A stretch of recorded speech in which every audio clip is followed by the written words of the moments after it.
Hello, everybody, and welcome to Mad Lads Live. Kenshi, Rise of the Dwarves, episode 11. We have begun. I appreciate you guys all for joining me. I know that obviously tonight's probably going to be a bit more of a lower turnout than I think we usually get, just because it is the Game Awards right now. I was actually watching them up until like 10 seconds ago, so but I do appreciate everybody stopping in, of course, as always. Um, I think all of the best parts of the Game Awards are probably over. Not that I think, to be honest, most of the Game Awards this year are poo anyway. But we'll take what we can get. Um, but yeah, we're gonna be here playing some dwarves. We're gonna turn depth of field off. Firstly, how's everybody doing tonight? I hope everybody's doing pretty well. We've got some good stuff coming for the dwarves of Garzumi Keep. Last episode, we managed to successfully get ourselves. Not only are we now food sufficient, but more important than food sufficient, we are starting to build our own armor, and we settled on the Legion armor from Elder Scrolls for Oblivion. Halt! You violated the law. Well, that's what we're going to be doing. We're going to be violating the law repeatedly, of everywhere, because I've managed to piss off every faction somehow. I don't almost every faction somehow. Some of them on purpose, some of them not so much. But anyway, all right, so we need to. One of the things we decided on last time is that we need to get. We need to get our craftings sorted out. So I'm gonna send King Vishu over there. All of our gates are closed, aren't they? So no one can move. Okay, gates are closed. We gotta open these up. Every time I load in and do an import, the gates end up closing. Ridiculous. Oh my God! I already had it crash. What the hell is that? Okay, well, Kenshi, what a great way to start.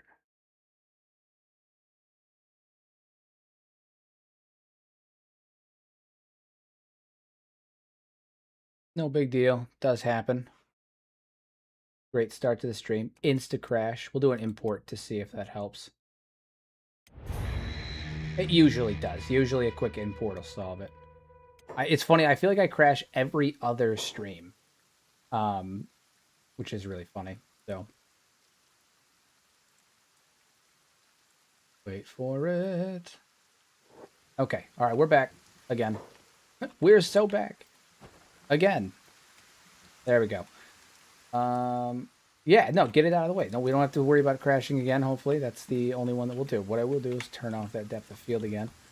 All right, so we need to, now that we're moving on a self-sufficient basis, we're going to we need to get cotton produced is what we need to do. I think we have 2 cotton farms.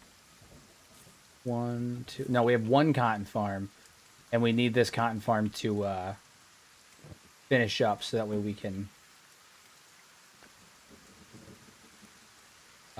start producing fabric so we can start producing armor, because at the current moment we are unable to produce armor until that is done. So now we're going to send King Vishu in there.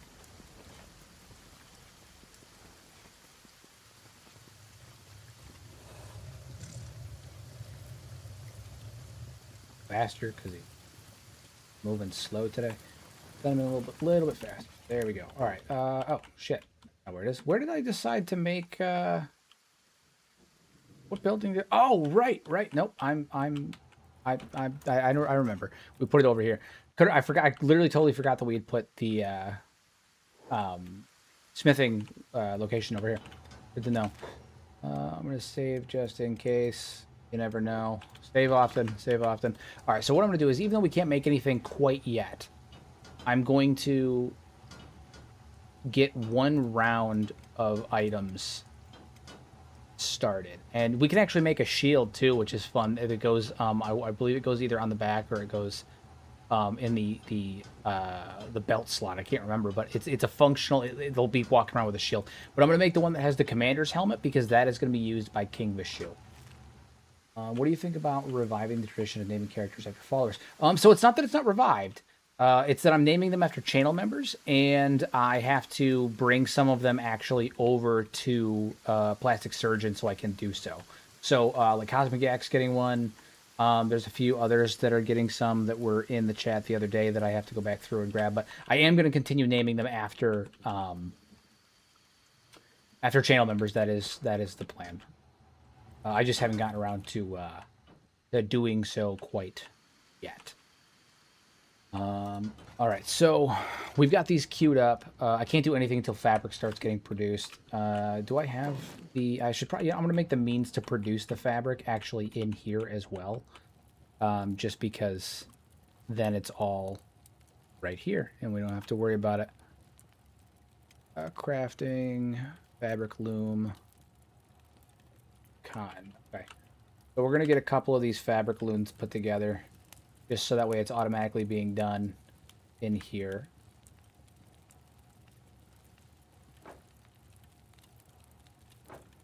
And we're going to need a lot more dwarves for this. I plan on getting basically having a full full crafting setup. I mean, like full deal. So we're going to need a lot more dwarves to make this happen. And make it viable. I want to have like a full workshop, like a proper dwarven workshop going.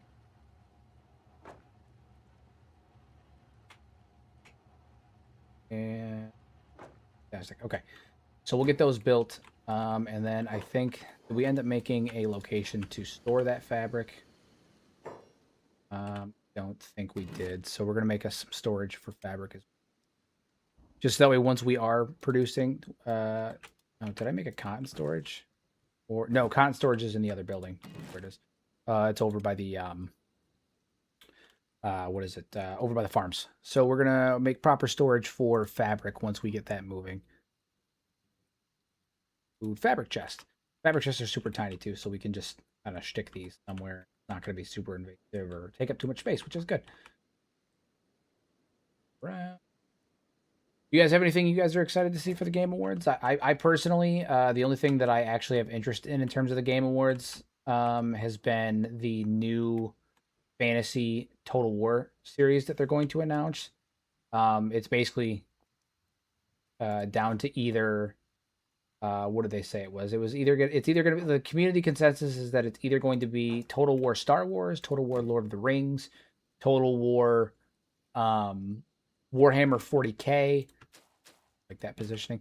Warhammer 40K, and somebody said something else, but I don't remember what it was. Nothing that I cared about. But those are the big three: 40K, Star Wars, or Lord of the Rings. I personally am in the minority where I kind of hope more that it's Star Wars, because I think that a Total War game in the Star Wars genre done properly would be phenomenal. But I'd be okay with all three. But I don't imagine they're going to announce a Star Wars game for Total War now, because they just announced Fate of the Old Republic like 20 minutes ago. So I don't imagine we're actually going to get that now. So it's probably going to end up being Lord of the Rings or 40K. Of the two, I'm probably more towards Lord of the Rings. I think Lord of the Rings, the setting for, like, don't get me wrong, I think that 40K would be really cool, just because introducing, like, you know, automatic weaponry and like the sheer scale of the fights in 40K, and just like the lore for it is really, really cool. So like I think that would be fun in that aspect. But in terms of like setup and genres that are set up really well for a Total War game, I'm gonna be honest with you, Lord of the Rings is kind of perfect. It's kind of perfect. It's made for like that scale. It's perfect. But you know, we'll see. We'll see. I'm down for whatever. All right, so we got some fabric stuffs going on. Now we just, honestly, we're not really like waiting per se, but we're kind of waiting on the cotton to grow, because once the cotton grows, we can use that to start making other cotton fields. I guess we could do a run for. Do we have any money? We do have money. I don't know if we're gonna be able to find a place to do it, but yeah, all right. We'll do a quick run. We'll run up to Catan and see if we can buy some copper there. Not copper, cotton. Yeah.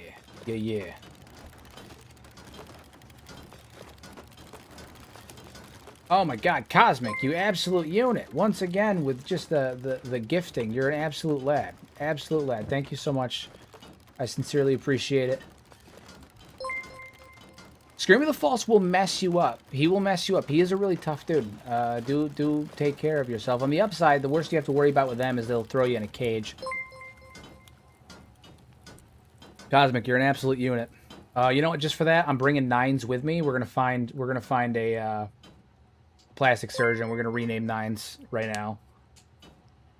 So 9s, you're officially going to be dubbed as Cosmic Yak.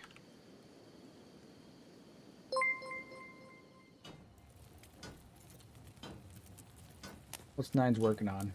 Nothing. Literally nothing. Good. Pick his ass up.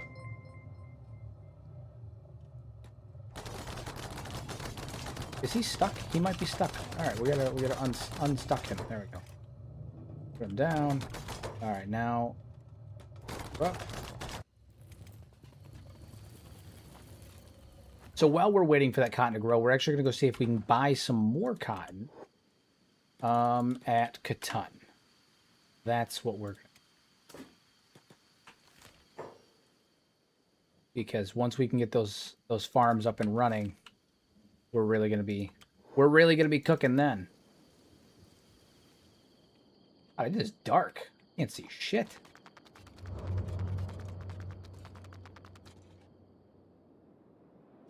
You know, it's funny. I usually play with my depth of field on. I just have it turned off right now because I find that it obscures the stream too much, right? Like it becomes super blurry for you guys. But I usually play with it on, right? Because like the way my lore videos look and all that, like graphically, is usually the way that I play. Like there's literally no difference between the way that I play, the way my game looks when I play, and the way that my game looks when I'm on stream, or I mean when I'm making content. It looks a little different on stream because I can only stream at 1080, but I usually play with depth of field off when I'm on stream because I find that it just obscures the screen and blurs it a little too much, which when I'm playing at 2K doesn't or close to 2K. I play at ultra wide. It doesn't usually matter too much. But on stream, I already have like resolution downscaled to just normal 1080p. So I find that if I don't turn it off, it just gets too blurry for you guys. Yeah, no, it's super dark. And the problem with it being so damn dark is that I can't tell if there's like beak things in the water. That's like every man's nightmare. That's like my absolute worst nightmare is getting attacked and assaulted by beak things in the water when I cannot flee. The DOF is cool. The DOF is cool. I mean, it looks really good, and especially when I'm recording, like, it makes really good footage. Which, by the way, I should have a new long-form video out very, very soon. I've been working on it in between streams and everything else that I have going on, but I should have a new long-form video out very, very soon. I'm doing a in-depth analysis on explaining why the Shek are, unfortunately, doomed. Why they're doomed. Even if they were to hypothetically win against the United Cities and the Holy Nation, they're doomed. So, stay tuned for that. Do I expect that it's possible we'll build cities on water in the next game? I don't know if we're going to be able to build cities in the water. I think that might be asking too much. I could be wrong. They could have like a system where we can build cities in the water, like rafts and stuff. I mean, technically speaking, if you do it right with like the Shift F12 menu, you can build cities in the water now. It takes a little bit of work, but you can do it. I've done it myself. It can be done. Maybe I'll do that for my next build video. But aside from that, ignoring that, I think that it is more likely, and my personal hope, that not only are we gonna get boats, but I'm hoping that we're gonna get like really, really big boats, right? Like I want to be able to have like a big ass boat, and it would be really cool if not only could we have boats, but like we could do like raiding ships and stuff. Like I want to be able to hop off of my boat and like jump onto another faction's boat and like do pirate battle. Yeah, I want to board other people's ships and stuff and like do crazy shit like that. So that would be pretty cool. But I don't believe that we're going to be building cities on the water per se. No, I think it's far more likely that we're going to be focusing on the boats. Yeah, no, pirate playthroughs are going to be fire, man. I just, oof. Pirate playthroughs are going to be fire. I was telling someone the other day, too. The day Kenshi 2 comes out, I mean, there's a high probability I'm going to be streaming it day one for basically the... I mean, I am going to be streaming it day one, but I'm going to be streaming probably all day. I'm going to do like an all-day stream day one for Kenshi 2. Is that a plastic surgeon? You can always tell because they got the goggles. Awesome. All right, Nines, come here. I've also got to make a couple more people dwarves. Nines, you are officially now Cosmic... Not yet, not Tack. Cosmic Yak. There he is. Our lad himself, wielding the Dwarven Maul.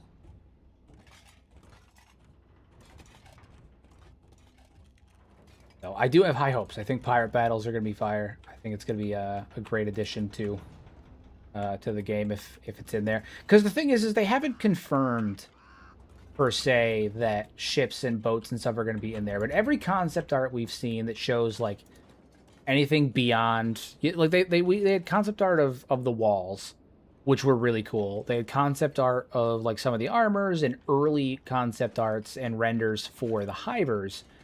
But every concept art that they've done besides those like three things has shown some kind of boat. And we know the water level is going to be much higher. And we know that pirates were a big problem during the Second Empire, or they were allegedly a big problem during the Second Empire. And so I think the general assumption is that like there's going to be boats. And the folks over at Lo-Fi have done nothing to dissuade people from that idea, which is either just them committing to their vow of silence on Kenshi 2, which is quite possible, or it's because we're going to get boats, you know? And the thing, too, is that like it's so widely believed that we're going to get boats in Kenshi 2 that I almost feel like it would be irresponsible of them not to... Do they not have any... I don't think they have any... I don't think they have any cotton here, which really sucks.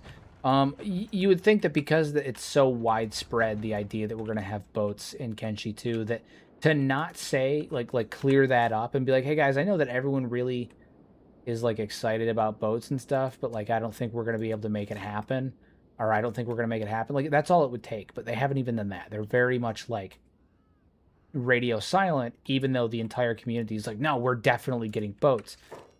And I know that for me, if I was a developer and you had a shit ton of people being like, hey, we're going to have this feature in, and it was kind of like wildly just accepted in the community, and I wasn't going to put it in, I would want to quash that early before I put the game out and it's not in there. So all that is my roundabout way of saying that there is not only evidence to support the idea that we're going to get boats, but Lo-Fi's silence on the matter, despite the community's general consensus that we're getting boats, is in a way kind of potentially telling of itself as well. Hello, everybody that just joined. I see we're... It might be a fast travel option. Boats may be a fast travel option. I do think we're going to get a new continent. I think that... Because the land of Kenshi... So they said the map is going to be roughly twice this. They said we're going to have roughly twice the size. I don't know if that means that they're just making the map, like taking this map and scaling it up, which is possible, or if it means that we're getting more land masses outside of the map, maybe another continent that's only accessible by boat, which is why in Kenshi 1 we can't go there. That's also possible, but you'd have to consider that, you know, they're like, hey, the map's going to be twice the size. Well, how's that going to happen if a lot of the land is underwater? You know, the most logical explanation is that we're gonna get another continent. So, or my crackpot theory that we're gonna have caves. Caves are also potential. Are they beak things? What kind of beak things are these? I think these are just normal beak things. All right. So because they are normal beak things, we're gonna do what we do when faced with beak things. We're going to beat the beak things. Cosmic, I'm gonna put you to block. Just because you're tough, but you're not quite ready for those. What type of new tech do you think will be added in Kenshi 2? Also, you think we'll ever get to meet the famous Maitao? I don't think we're gonna get to meet Cross. The one that made the Maitao weapons is a smith by the name of Cross. I don't think so, to be honest with you. I have reason to believe. I don't know. I don't know. We might. It's possible. Maybe that might just be a mystery that we don't get answered. It might be a mystery that we get. Oh, this is looking great. I wonder. Oh, yeah, I think as long as Scott. Ooh, okay. Ooh, this is gonna be a fight. If we get underground stuff, I do hope that the caves are thought out and well put together enough that we can like. I need stream to. Come on, get out of there, get out of there. And Cosmic's down. Okay, this is not good.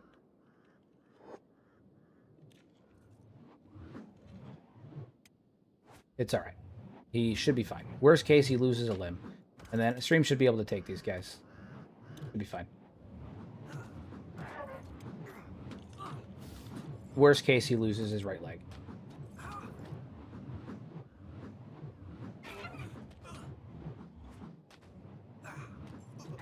Oh my god. Oh my god. Oh my god. Yeah, this is a tough one. This is a tough one.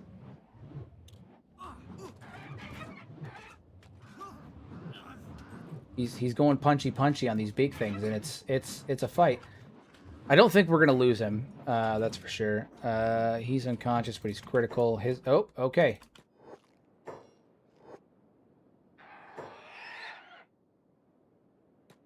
We're off to a very rocky start right now. No. Come on. Okay, now he's dying. We need to do first aid immediately. Does he have a splint? He does not. This is not good.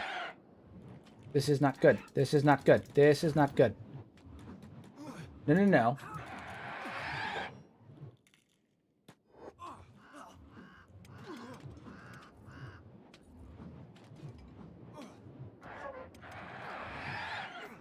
Even down on the ground, he's fighting with all of his might.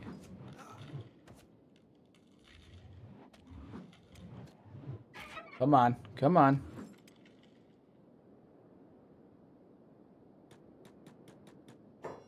Stop moving around, you fool. Just do first aid on yourself. Okay. He's up. As long as they leave the corpses alone, we should be fine. I can do first aid. We'll be fine. Probably. It's funny how in Kenshi sometimes things just go wild right away. Come on. No. I think because he's down here, like, off the trail a little bit, I don't think he's gonna get eaten. I don't think that the AI is gonna let him, which is good. Because this beak thing here is he's trying to, but he keeps alternating between aimless and eat. I think it's because of the location, which could work out in our favor.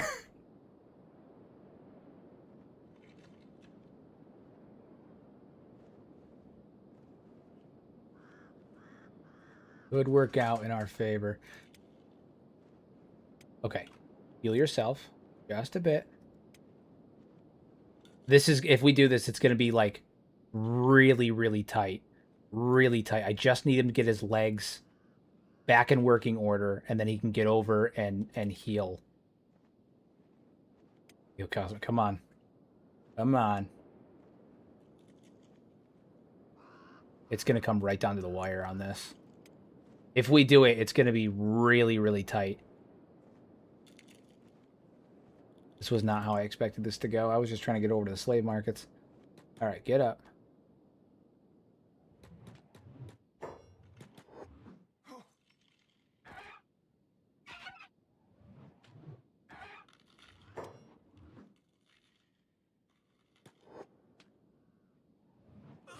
Come on. Come on. Come on. Come on. No! Ah. I was so close. I was so close. I was seconds away from stopping that. Okay. Well, Cosmic, I'm going to have to rename another dwarf after you, but you got to give me a couple of minutes, okay? I'm so sorry.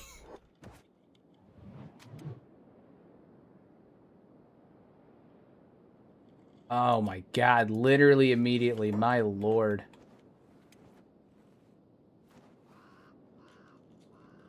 All right, well, at the very least, fastest adventure ever, literally.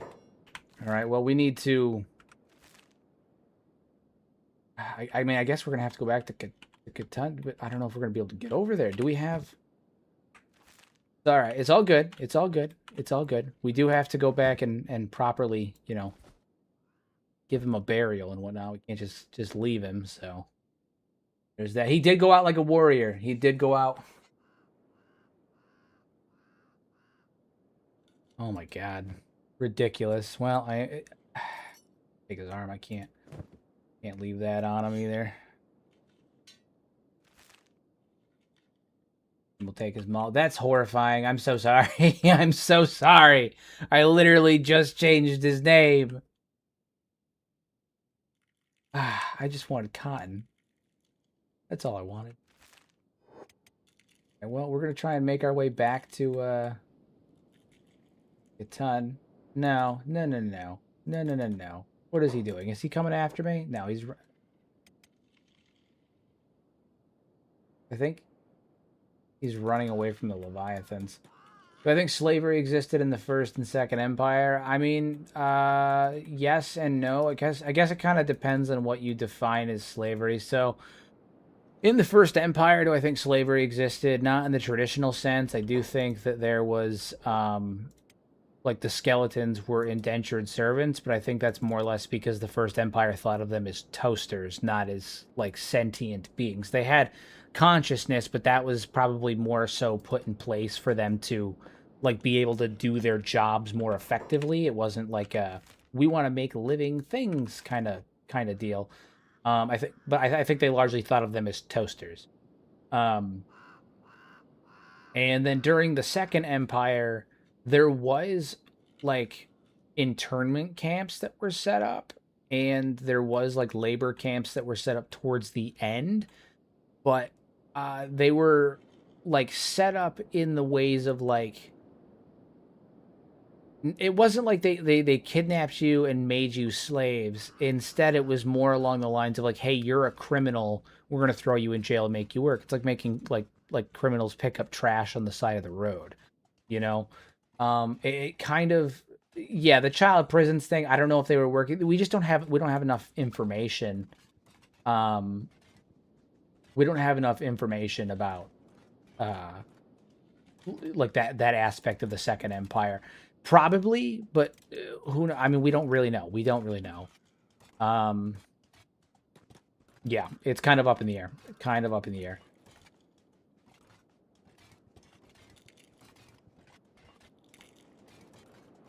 I can say with genuine almost certainty, because like, you know, again, there's a lot of speculation on this kind of stuff. I can say with almost certainty that there was not slavery during the First Empire, because again, they had what was effectively a near infinite supply of AI skeletons.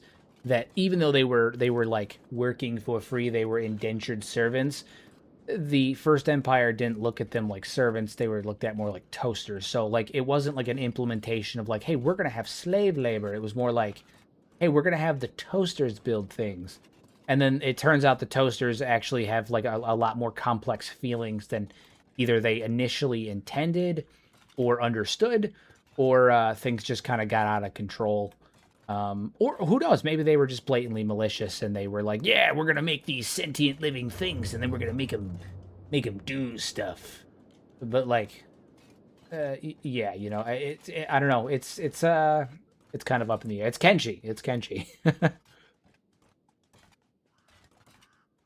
I'm not going to build a chest to put his weapon in. I got a mod that lets me do um where is it? Storage. It's like grave markers. It lets you build grave markers. So I'm gonna build one of those, and I should be able to put his. The mod is designed where you're supposed to be able to put his body in it, um, and then it will like make a marker on the map that is like says the name. But I got to I gotta find it. Plus, the last time I was looking at it, it wasn't quite working because originally I wanted to put Garzumi's body in there, and we did lose another dwarf about 2 or 3 episodes ago, which was most unfortunate. But I've got to find it. I know I have it. It's in here somewhere. Where are you? And I should be able to put it anywhere on the map. That's the other thing. I should be able to put it anywhere on the map, and when I do, it should make a marker where when I put the body in there that says what it is. But I gotta find it. Give me a second. It's in here somewhere. Camping, bonfire, burial site. Here it is. Nothing. You can name this site as it creates an outpost on the map. Okay, yeah. So this is all right. So here's what we're gonna do. I'm gonna put a burial site right there. Come over here. Open the inventory.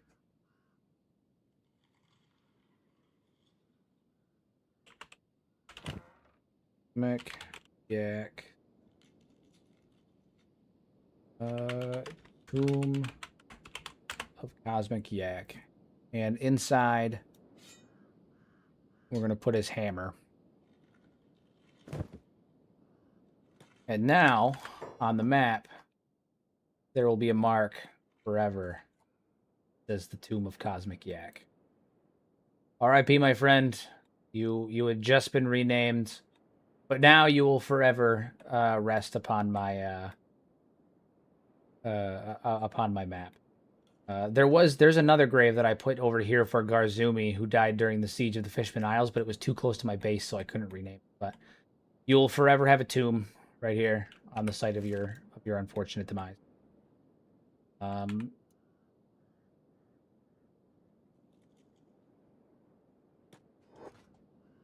Put him down. All right. There. It's the gravesite mod. If you actually look in the link for the video, in the description for the video, there should be a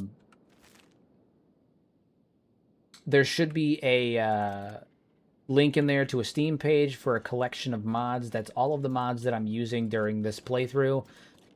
Easily and readily available for you to download, just one click, and you should be all set. I need to get back to Catan. It's gonna be a slow journey.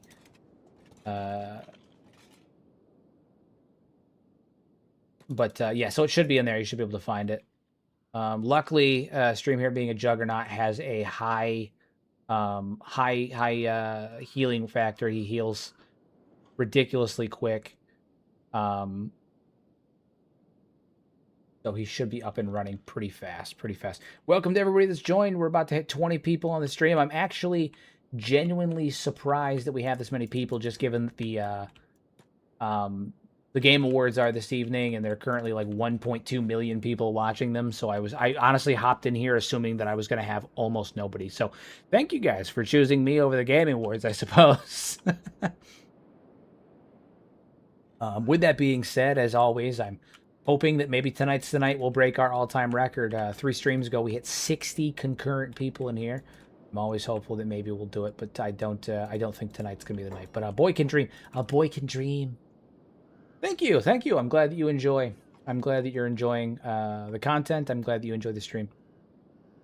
I'm gonna hit this 3 times. He should be moving quicker soon. I mean, he's healing very, very rapidly. Granted, I am on 3 times speed, but I may not even need to rest at an inn before he's all healed up.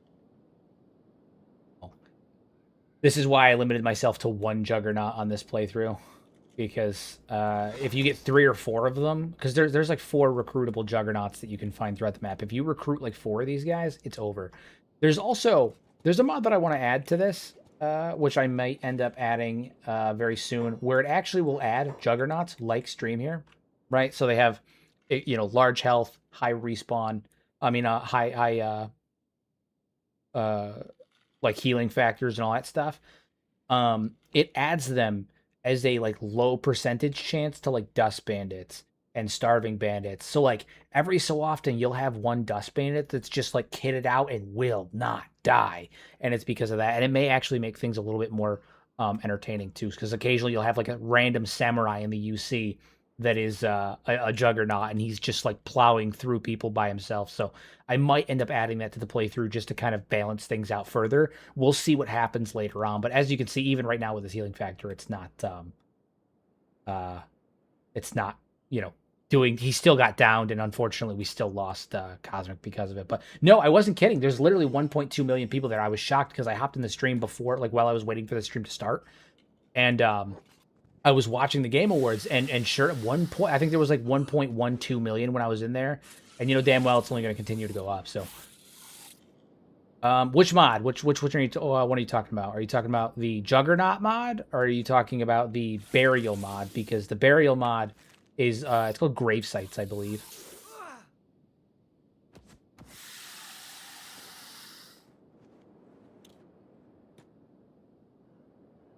We're moving at a better speed now. Most unfortunate. Most bad.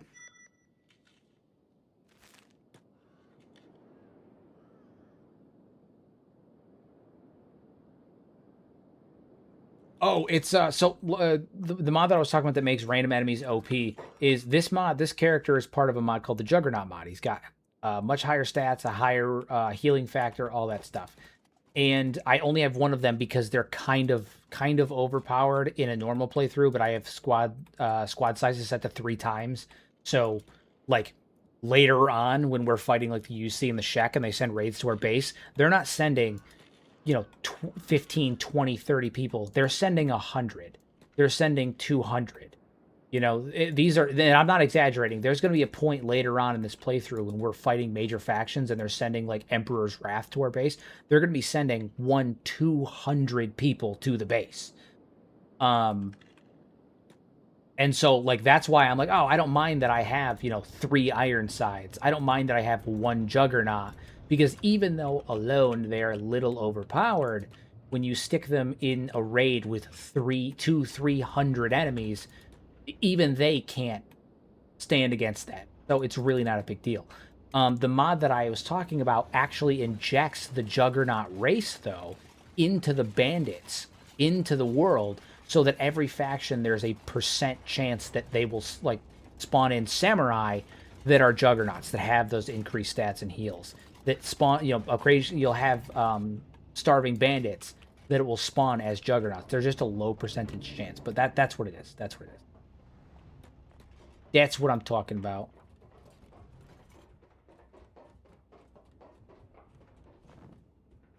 James, good to see you. I'm happy to see you, buddy. I'm happy you were able to pop in. I'm assuming this is post work for you, so I'm glad you were able to make it. Can everybody not? This bed is currently occupied, so everyone's using a bed. Doesn't matter. Stream will heal on his own. All right, well, he's going to hang out there for a bit. I'm going to put him on block because I don't want to... I don't want to run the risk of... there's a chance that the mercenaries might attack him because he's, or that the UC might attack him. So we're gonna put him on block so he doesn't make things difficult. The mercenaries or... the tech hunters too. Oh shit. Okay. All of our yeah. Cotton's going. We've got three cotton plants fields going, so that's pretty cool. That's pretty cool. Yeah. See, that's what I'm talking about. When you increase the squad sizes in the settings. Late game, when you start getting like Emperor's Wrath with Igor, when you start getting Holy Retributions, when you start getting, the Shek Kingdom coming after you, they're sending numbers, man. These aren't small numbers. So like, I don't mind having a couple of OP units because it's not going to matter when I've got literally 200 enemies crossing this gate. I'm going to do my best to mitigate it and to survive the encounter, but like, it's late game, man. It's going to be tough. They're gonna be monsters, absolute monsters. I want to do something, but I don't know. I won't be able to because the towers don't function there. Okay. Yeah, most unfortunate. And the types of wall that I'm using aren't going to allow it. Okay, never mind. I was thinking about building a wall kind of that expands outward into the the water a bit and then having them walk on it so I can make almost like a kill box where they're firing down from both sides as they're running across here. But that's not going to be viable, unfortunately. But I'm not too worried about it. I think that we'll be okay. I think that we'll be okay. I think we'll be fine. I think even if they manage to get over here, they're gonna have to fight beak things and all other manner of beasties on the way here. And then once they get here, I'm gonna be, dropping 3 golems up on the bridge here, and I think we'll be fine. I think we'll be fine. Not to worry about it. Okay. How's our production of armor plates going? That's the other question, because we not only are we gonna need tons of fabric, but we're gonna need tons of armor plates. And so, let's see how that's going. Armor plating. We have like none. Why is that? What the hell's going on? You 3 are on plate beating duty. I'm gonna have each of you guys also be hauling to storage in between every one, because there's no reason that we shouldn't have a shit ton of armor plates just hanging out. Why are they not in here actually beating the plates? What are you people doing? You guys have jobs. You guys have jobs for a reason. What are you doing? Why is no one working? I don't understand.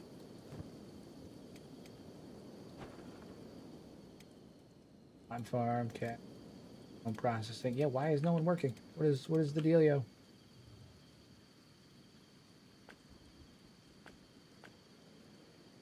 Be an engineer, that's not what I want.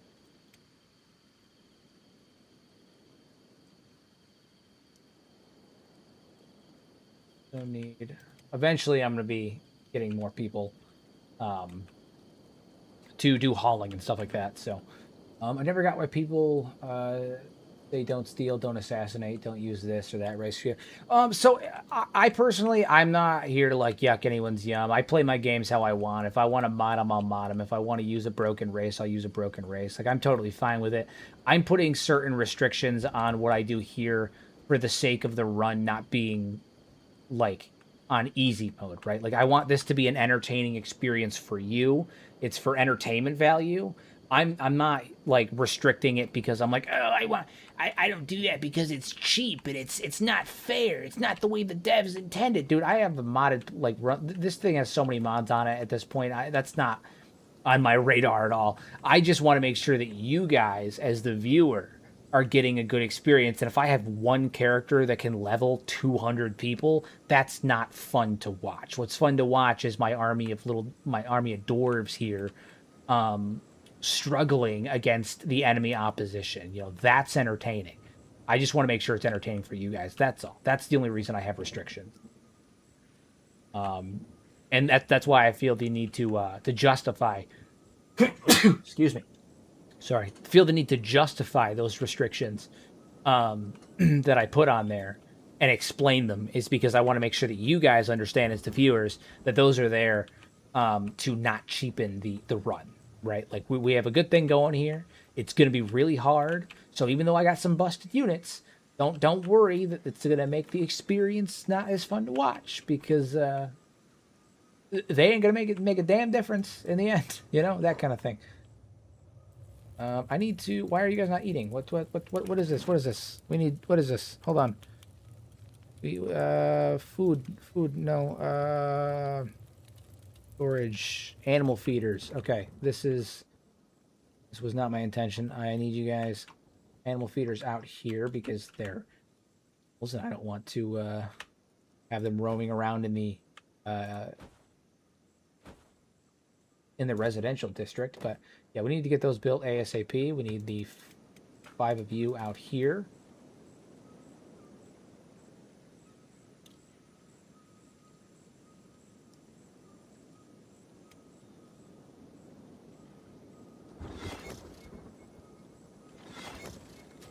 And now we need to get some food up in here. Bring it in here. We got bread. I don't know if they're going to eat bread. Will they eat bread? Killed Marauder King tonight. Set my assassin in alone. She snuck past everyone, and grabbed him without anyone noticing. Yeah, no, I really think that I think that stealth and assassination, if you have like one or two characters that are, even if you have a whole faction of them that are really good at it, having them Naruto run into like an enemy base while everyone's like asleep or anything, skip past them and kill someone in their sleep and then fucking dip it out of there. That's fire, dude. That's fire. That's fire. Okay, yeah, no, that ain't gonna work. Okay, we need meat. Pretty sure we need meat. What are the, you know, it's been so long since I've actually looked. Can someone please tell me what the hell the, the bulls eat? What do they eat? Do they eat meat? Is it meat? Do they eat wheat straw? What do they eat? I think it's raw meat, if I had to guess. Which means we might have to go out on a crab run. What do they eat? Malnutrition, strength. Yeah, we got to get these boys some food ASAP. ASAP. Zagan. I'm going to send you. Yeah, we're going to send Zagan over here. And raw meat. Okay, so we're going to send Zagan and King Vishu because... now, you know what? We need to level up some of our guys, too. We're going to send Grimdark, James, and Rusty with him as well. And we're going to start killing some crabs. There's got to be some crabs around here. All three of you guys get out here. All right, we got to kill some crabs. Dagan, you are not allowed to interfere. You are there purely for support and carrying. All right, the three of you hop to it. Except Zagan. Make sure that they are not on block. I don't think they are. All right, three of you guys hop to it. Get it done. Zagan, I'm pretty sure I told you exclusively not to fucking jump in. What are you doing, you absolute buffoon? You silly goose. Get over there. Get out of here. They need to sink or swim. We don't have no weak dwarves here. Oh my god, Zagan, you're killing me, dude. You're killing me. Stop it. Stop it. Hold.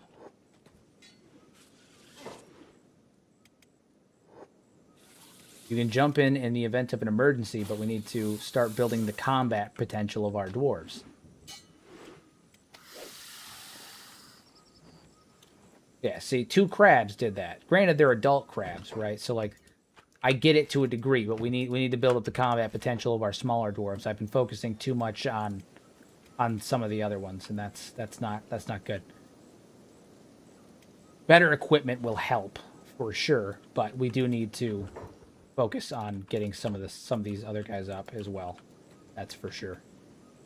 I may end up sending them over to one of the fishmen locations as well with a couple of I'll post the golems up outside, so in the event that like things become real pear-shaped, we can you know, jump in and save them. I don't want them to die, but like I do need to start getting them built up because they're currently not able to perform quite as well as some of our other guys, and that's not gonna do. So we need to do that. Okay, fantastic. So they're eating. We need more of that. James in for rest. It's funny because he has really good strength, and his defense isn't terrible. He's just not great with heavy weapons yet, so he's got to get a little better with the heavy weapons. Oof. With that being said, we're gonna send Grimdark out again with Zagan.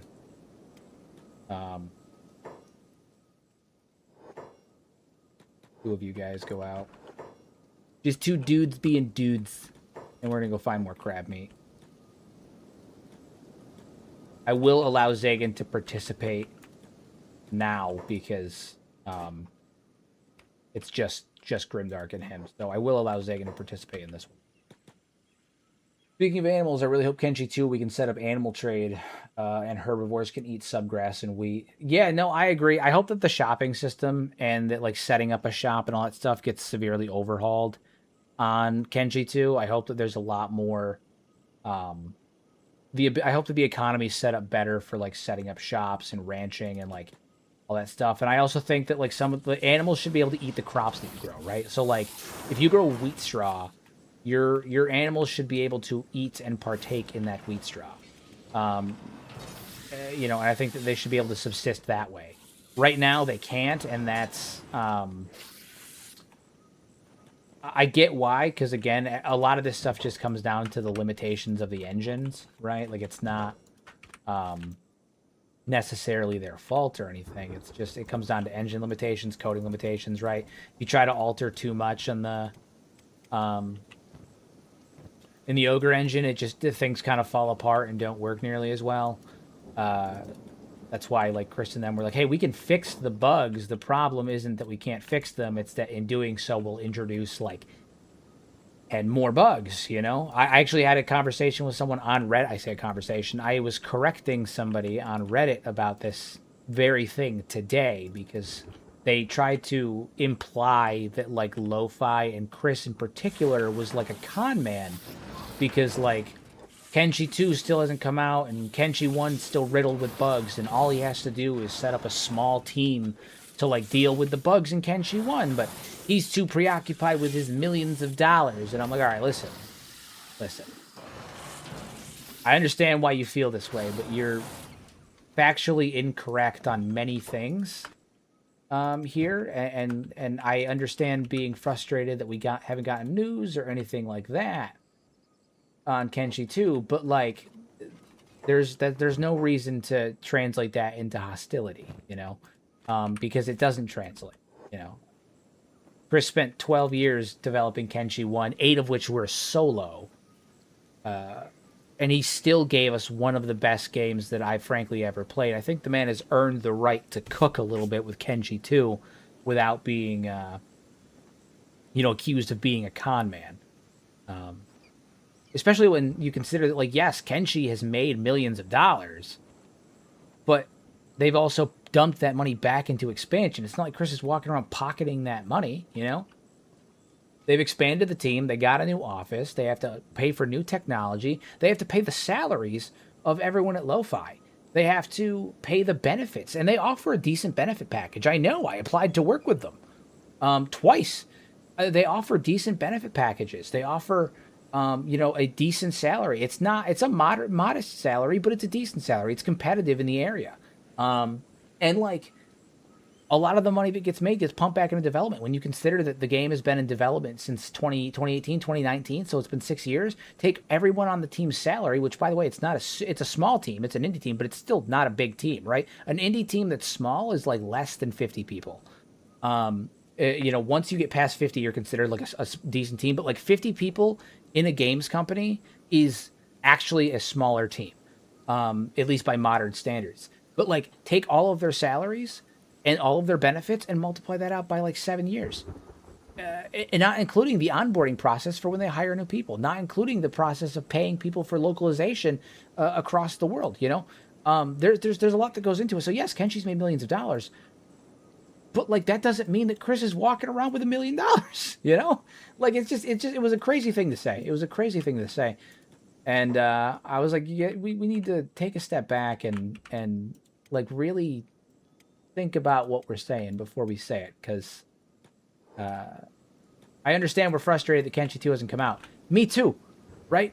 Like Kenshi 2 is kind of the key for me to being able to maybe transition to YouTube full time, right? Like I am cognitive and conscious enough to understand that I will probably not be able to do YouTube full time on Kenshi 1 currently unless the streaming like my streams take off, or you know, Kenshi 2, just because Kenshi 1's, you know, it's a more niche game, you know, there's not a massive audience for it comparatively, you know, that are looking up content on YouTube. It's got a good audience, but like it's not big enough and mainstream enough for me to be able to do it full time, and that's okay, you know. But when Kenshi 2 comes out, that's when things might change, and so I'm waiting for it too. I'm fucking impatient too, you know. But that doesn't mean that we need to start getting aggressive with Lo-Fi or getting aggressive with Chris or making claims that are frankly unfounded, you know. I understand the frustration, but let the man cook. Let him cook. So, you know. Welcome to the stream. I'm glad you're here. I'm glad you're able to make it. Hopefully, work wasn't too tough. Hopefully, it wasn't too tough. Too tough, Eric.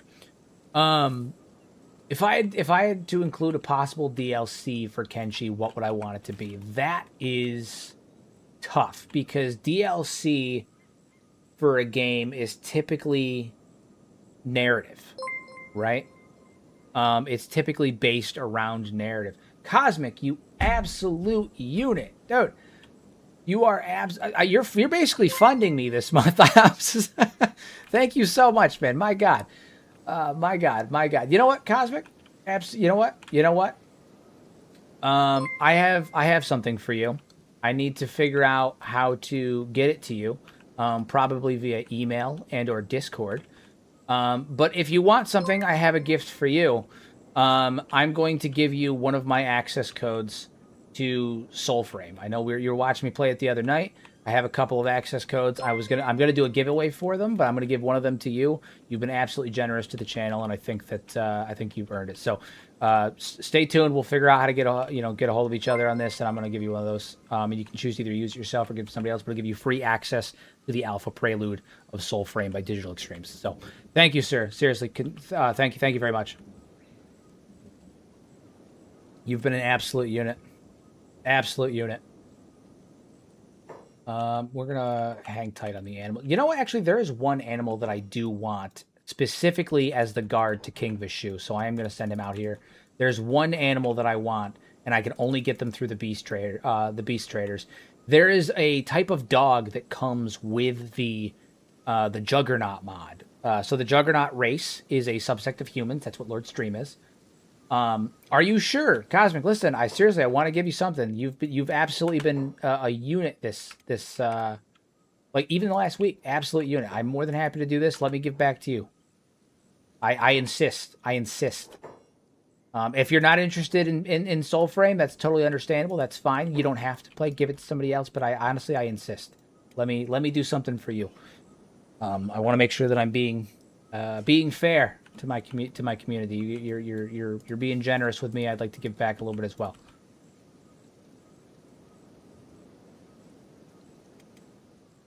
Tell me here, should I recruit? Okay, all right. I'll hold. I'll relent. But thank you again. Thank you so much. Your continued support is not only appreciated, but it genuinely humbles me. So thank you. Need to restructure how farming is. Okay. DLC. What would I want for DLC? That is an interesting question. So DLC is typically like it adds narrative content. It adds like something along those lines, you know? And the problem with Kenshi is, not the problem, actually one of my favorite things about Kenshi is that it doesn't have narrative, right? So because it doesn't have narrative, though, it makes me wonder what DLC would be. You could include things like it adds new, like, items, but then it kind of wavers away from DLC, in my opinion, and kind of starts to lean towards, like, paid mods. You know, where it adds, like, oh, it's a new armor set or anything like that. That'd be crazy. Or it adds, like, a new faction or something like that. Like, that. I don't know. It's just, that's not enough. If I had a DLC, I think I would want to be able... I think I would want, like, a new landmass. If I had a DLC, I would want to do landmass that you'd be able to go to. I think that would be... I think that would be... Honestly, the only real thing that I could think that they could do would be a new landmass. Or a serious, like, new faction, but I think that would be... Again, too close to the realm of, like, paid mods for my liking. Instead, yeah, I think a landmass would be the way to go.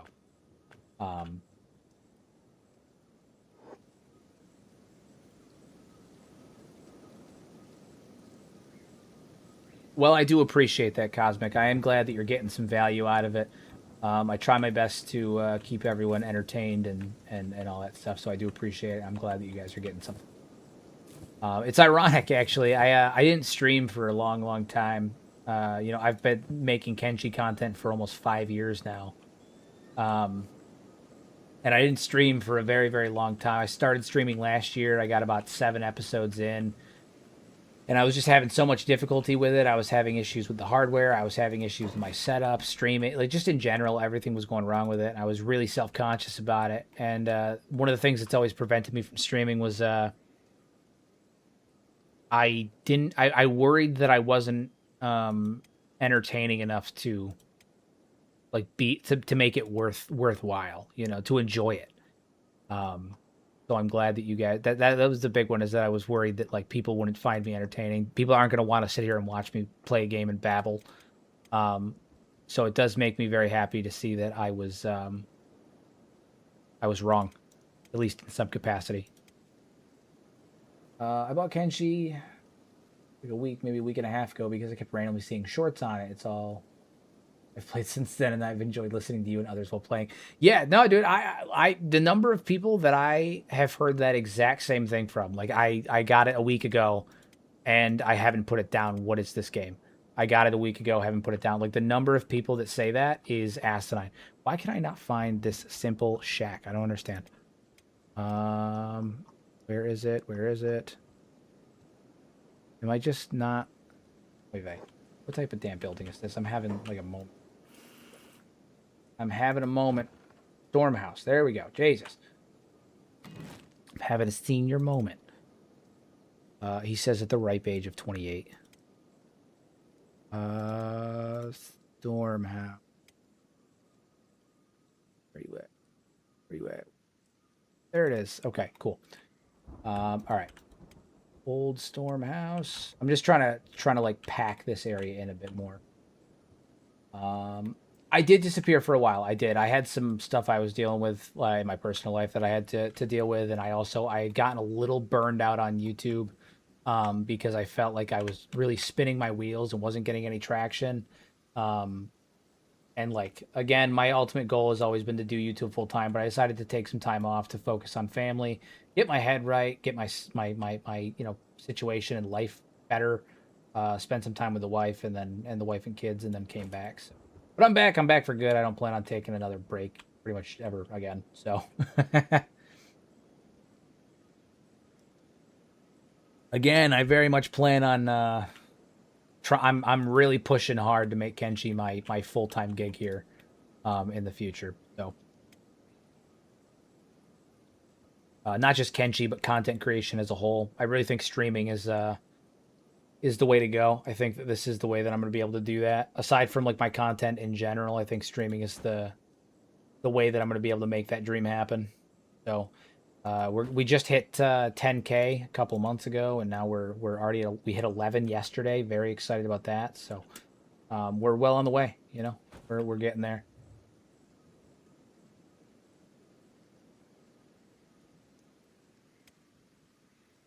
Load up some of these areas with extra buildings and kind of clutter it up a little bit, and then I'm gonna make some outdoor areas as well.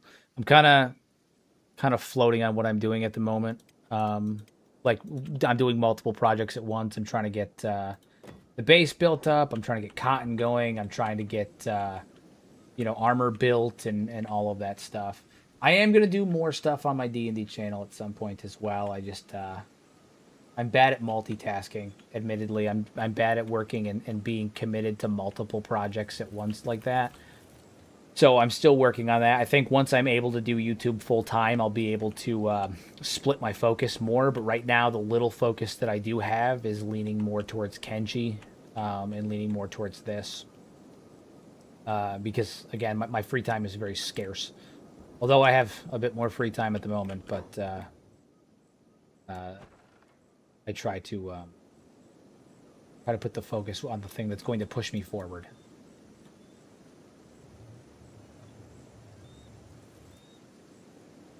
If I wanted to create a new faction, what would I want it to be? Oof, that is a good one. What would I want a new faction on Kenshi to be?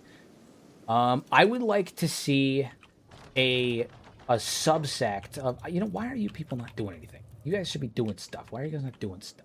Who should be mining right now? If I had to pick a new faction, I would want them to be a subsect of the Second Empire, like a break-off splinter faction, right? You're not mining. What are you doing instead? You should be mining. Oh no, you're operating the stone processor. Why are you not doing that?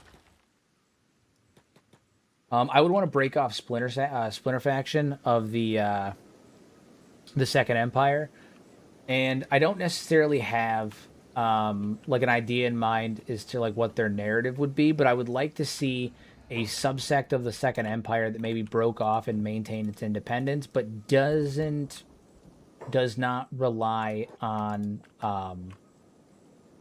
like doesn't follow the same trend. Like Catlan receded and they went back into the Ashlands and he's got his thralls and all that stuff, and then maybe there was like one of his generals or like one of the groups within the Second Empire that were like, this guy's gone batshit crazy, but like we're not doing that. Like we're loyal to our cause, and so there's still, we're loyal to our empire, not Catlan. It was about the mission. It was about righting the wrongs of the past, and so like they're living in like the past, so to speak, where like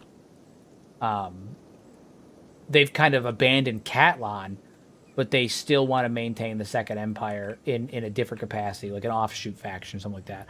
But I don't know. Maybe I could put more thought into it and come up with something else. Maybe a faction of dwarves. Wouldn't that be cool? There was a faction of dwarves just running around, just genetically short, stocky guys that are really good at mining and wear heavy plate and wield giant axes.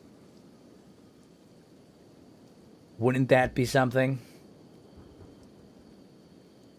That would be something indeed. All right, so now we got some iron being produced. Hopefully we'll get some more stuff. What I want to know is, what are you guys doing? Because they're just sitting around, and these guys are supposed to be operating a plate beating station, and instead they're doing what? They're doing what? Nothing. They're doing nothing. I want to know why everybody's doing nothing. Also, do I have iron storage? Iron plates, raw stone, raw iron. Yeah, there's iron storage here. So why are you guys not doing anything? Ridiculous. Okay. Well, then the three of you need to get out here and get to work. You guys are going to be beating iron plates down and mining at the same time, I guess, because otherwise you guys are just sitting around doing nothing and you're slowing the entire production line down. Yeah, no, that would be a really cool idea for a faction as well, the heirs to Stobe. What if there was a subsect of the cult of Stobe that never transitioned into the Holy Nation, right?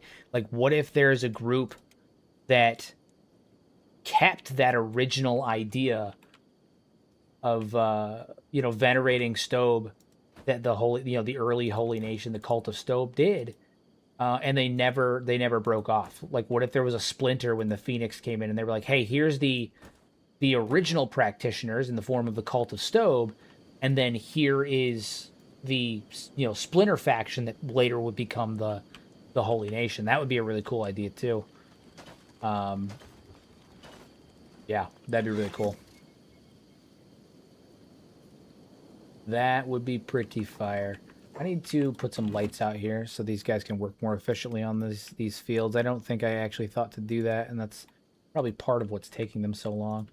I'm gonna put them every crossroad per se. Here, here, here,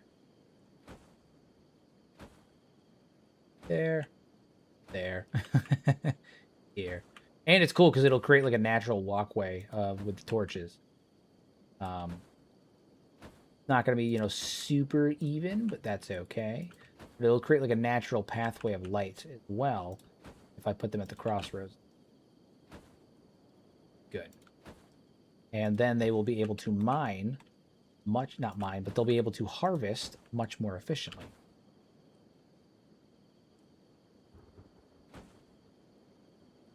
Just like that. Cool. Get those built. Lord knows we have enough building materials. Lord knows I have enough people just standing around doing fucking nothing right now. So, fun fact, I realized this the other day when I was I posted my map of my hypothetical Kenshi 2 map that I created based on you know, signs of water erosion and all that stuff. And I can actually pull it up here if you guys want to see it again. I posted it the other day. Pull this bad boy up. All right. So this is my hypothetical map of Kenshi 2, right? And I made this using signs of like water erosion, following the natural topography, and you know, basically raising the water level up to simulate what it might look like during the Second Empire. And something that I noticed is the area where Stobe's body is maybe not totally, but Stobe's body may, because there's also room for error in this. Like, there are some things that indicate potential water erosion that maybe I didn't fill in. Like this whole split right here could very well have been underwater. You know, these lines here, the way that it like dips off like that, that's usually a sign of water erosion. So there may be it may be even higher than this. But one thing that I noticed is there's a possibility Stobe's body during the course of the Second Empire may have been underwater, and may have been submerged. And if so, that would actually be something that may lend credence to the idea that the cult of Stobe, that venerated Stobe, may have forgotten their origins of worshiping a skeleton, and that may be why they ended up one of the many reasons they ended up transitioning to, you know, eventually worshiping a skeleton without realizing it, and changing him to Kytrin and Okrin and Narco and all of that stuff, because they weren't able to visibly see the being that is Stobe anymore, because, you know, he was underwater. So who knows? Just a thought, you know, not anything crazy, but it is something that occurred to me the other day.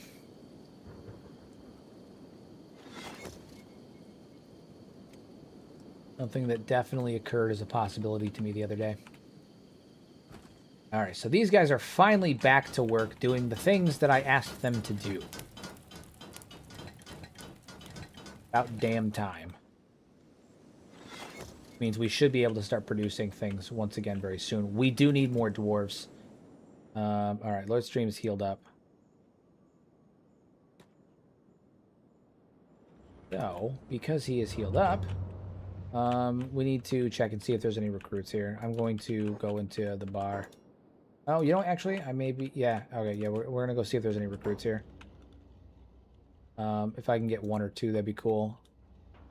How much? You might make a good recruit. You do have 20 defense, which I am for. Granted, he's got a +9 because of his equipment, but...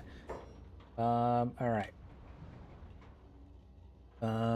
What is he saying?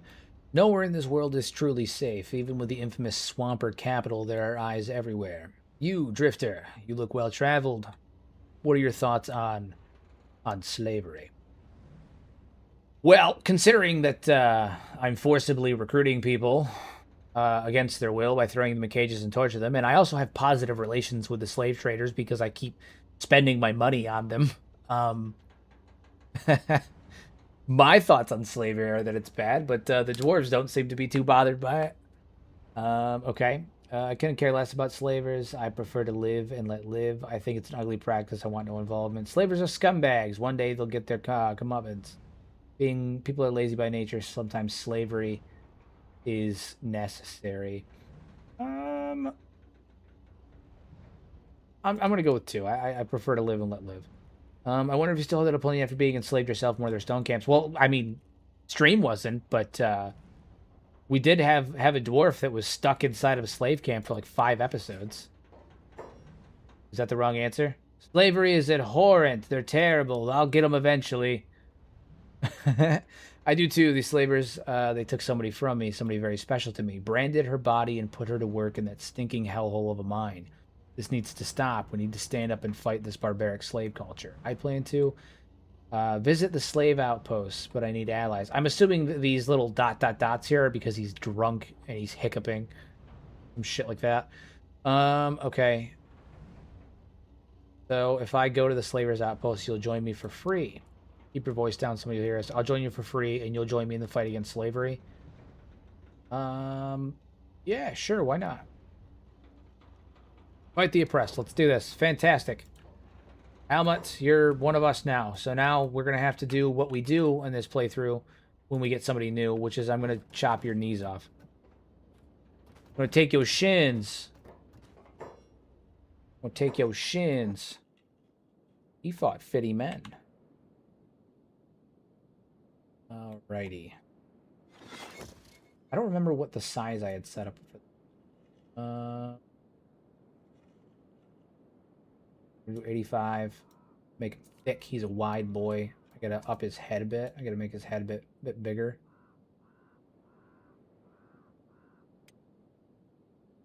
We're gonna have to get those shoulders out too.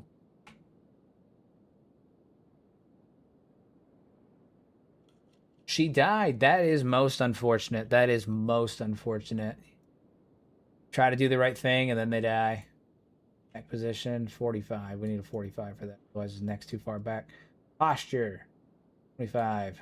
Solid. Give him some bulk.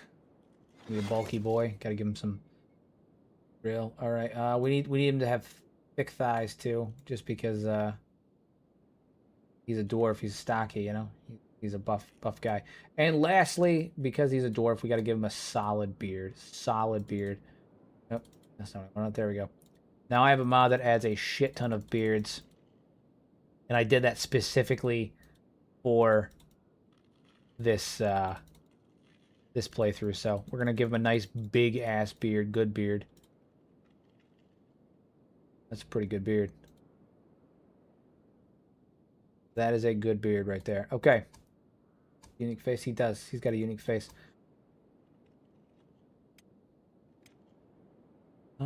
Is his chest is got a bit. Give him nice big dwarf hands. His big dwarf hands.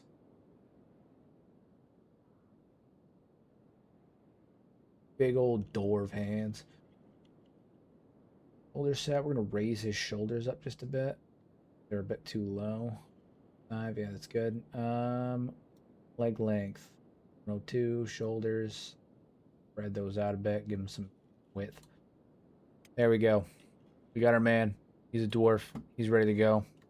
Love it. Is he too tall still? Oh shit, he might be too tall still. Get down here and stand next to stream. I need a comparison.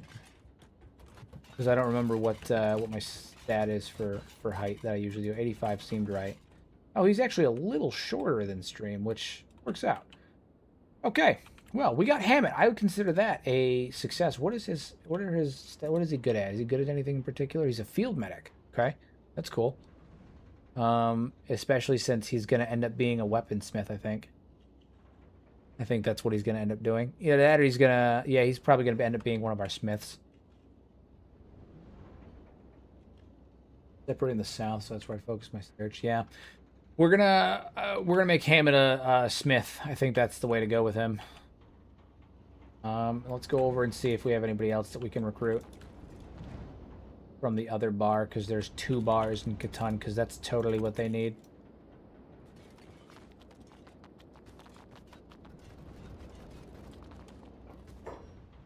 Any other dwarves in here?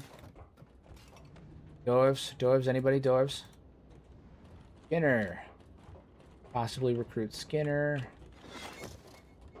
Those are hivers. Want those. Alright, yeah. Alright, looks like there's two recruits here. We need more people for 6,000? Okay. How much do you want? For me, it's gonna be what, 3,000? Help, the cards, yep. 3,000, okay. No, I'm sorry. That's not going to work for me. If I need to recruit people like that, I can get way more people for way cheaper. Through, totally legal not buying people means. Alright, stream pick up Hammett, because I don't want to run the risk of losing him too. We already lost Cosmic. And we're going to sprint back.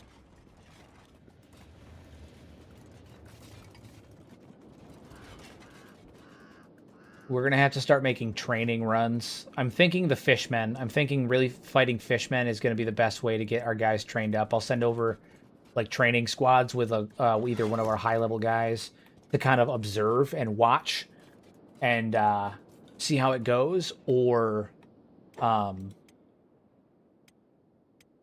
one of the golems to intervene in the event that some things become bad. But we need to start training up our existing dwarves that are going to be on the combat lines for sure. And then eventually I need to create a squad. Probably the to-be-turn squad is going to end up being like our industrial dwarves, the ones that don't see battle. And then we're going to have to make a separate one of the sections for our military, where our dwarves that will be seeing combat, that will be traveling and seeing combat. So, for sure going to do that. Another good place, if I wasn't so damn far away, one of my favorite places to send people for like a just really good stat training, right up in Bast. Send them up into Bast, and then it's just 360-degree combat for God knows how long, and it's beautiful. I mean, it's just a great way to train stats. You get knocked down and you get up again. Provided that you have the base stats to not get killed immediately. Because you will go down. That's the thing about fighting in Bast. You will go down eventually. They outnumber you. Even if you're a badass, they will whittle you down until eventually you get taken out. So like, don't think that you're gonna go there and just clean house. You almost certainly won't. You might for a little while, but you will go down eventually. They always do. And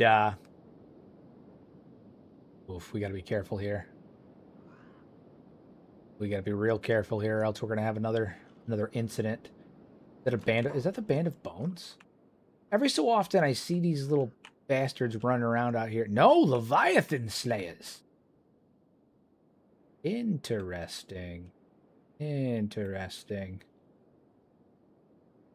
Aim higher. I wonder if there's a way that I could forcibly recruit the Leviathan Slayers if they were to get, mauled by beak things like I am now. I do have, no, they're going to take them out. There's no way they're not. This one might get fucked up. No, they're just dropping big things left and right. Oh my God. No. What's the martial arts on this thing? 80? You.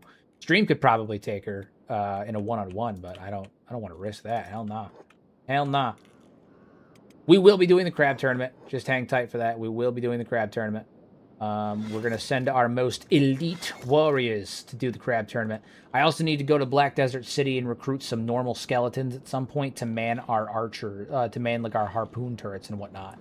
I'm going to have all of the turrets in the base manned by dwarven constructs in the form of skeletons. So, we will be dealing with the crabs at some point. They're over here. So we will be dealing with the crabs at some point. Not right now, but eventually. We have enough crab problems right now. Get in here. All right, Hammett. Your new home awaits you. Cool. Okay. Now the question is, we have things being produced. We're finally doing plate beating stations. These guys are mining, so we should be seeing armor and stuff soon. He is going to end up being a weaponsmith. That is for sure. That is for certain. I don't know why fabrics is in there. We don't have a steel mill either, so we are going to have to deal with that. Plate mace or dawn guard stuff. Holy flame. Oh yeah, I don't care about that. Yeah, we're gonna go Dawn Guard axe because we can use the axe in conjunction with the shields that we're gonna be making for our units as well. So that'll be cool. That'll be really cute. And we're just gonna have that on repeat. So once we start making weapons, we're just never gonna stop. We're never gonna stop. But unfortunately, at the moment, we ain't making weapons. We're not making much of anything right now. And I'm pretty sure it's because the iron refinery is not being used, and I'm pretty sure the reason the iron refinery is not being used is because of the one that was operating the iron refinery, unfortunately, is dead. He's no longer around. He is no longer amongst the living. Hammett's decided to train strength instead of doing other things. That's the other thing. I want to know why so many of them are refusing to work right now. We have things to do, people. Things to do. All right, Rusty. I don't think you need to mine iron anymore. Not per se. Do I have an automatic iron mine yet where I can just pull that shit out the ground? Because that would make things way easier if we were just pulling it right out of the ground. No one might. No.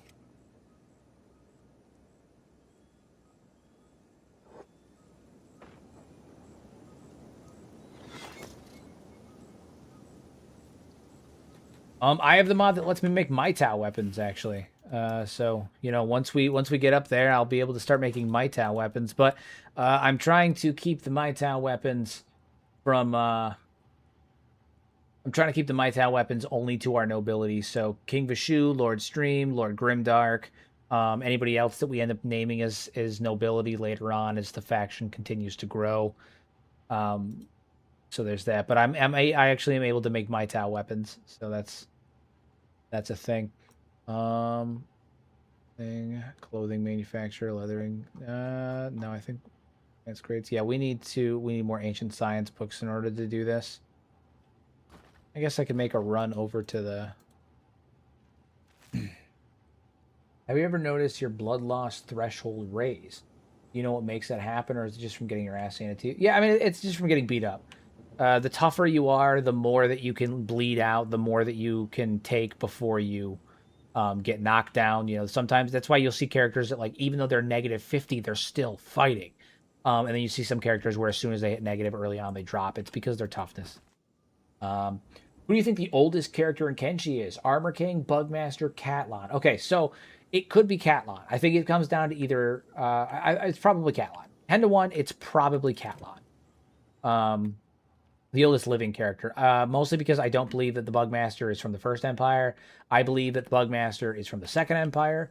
And I believe he was the lead geneticist or a geneticist that was working with Catlon. He was instrumental in creation of the Hivers, instrumental in creation of the Shek.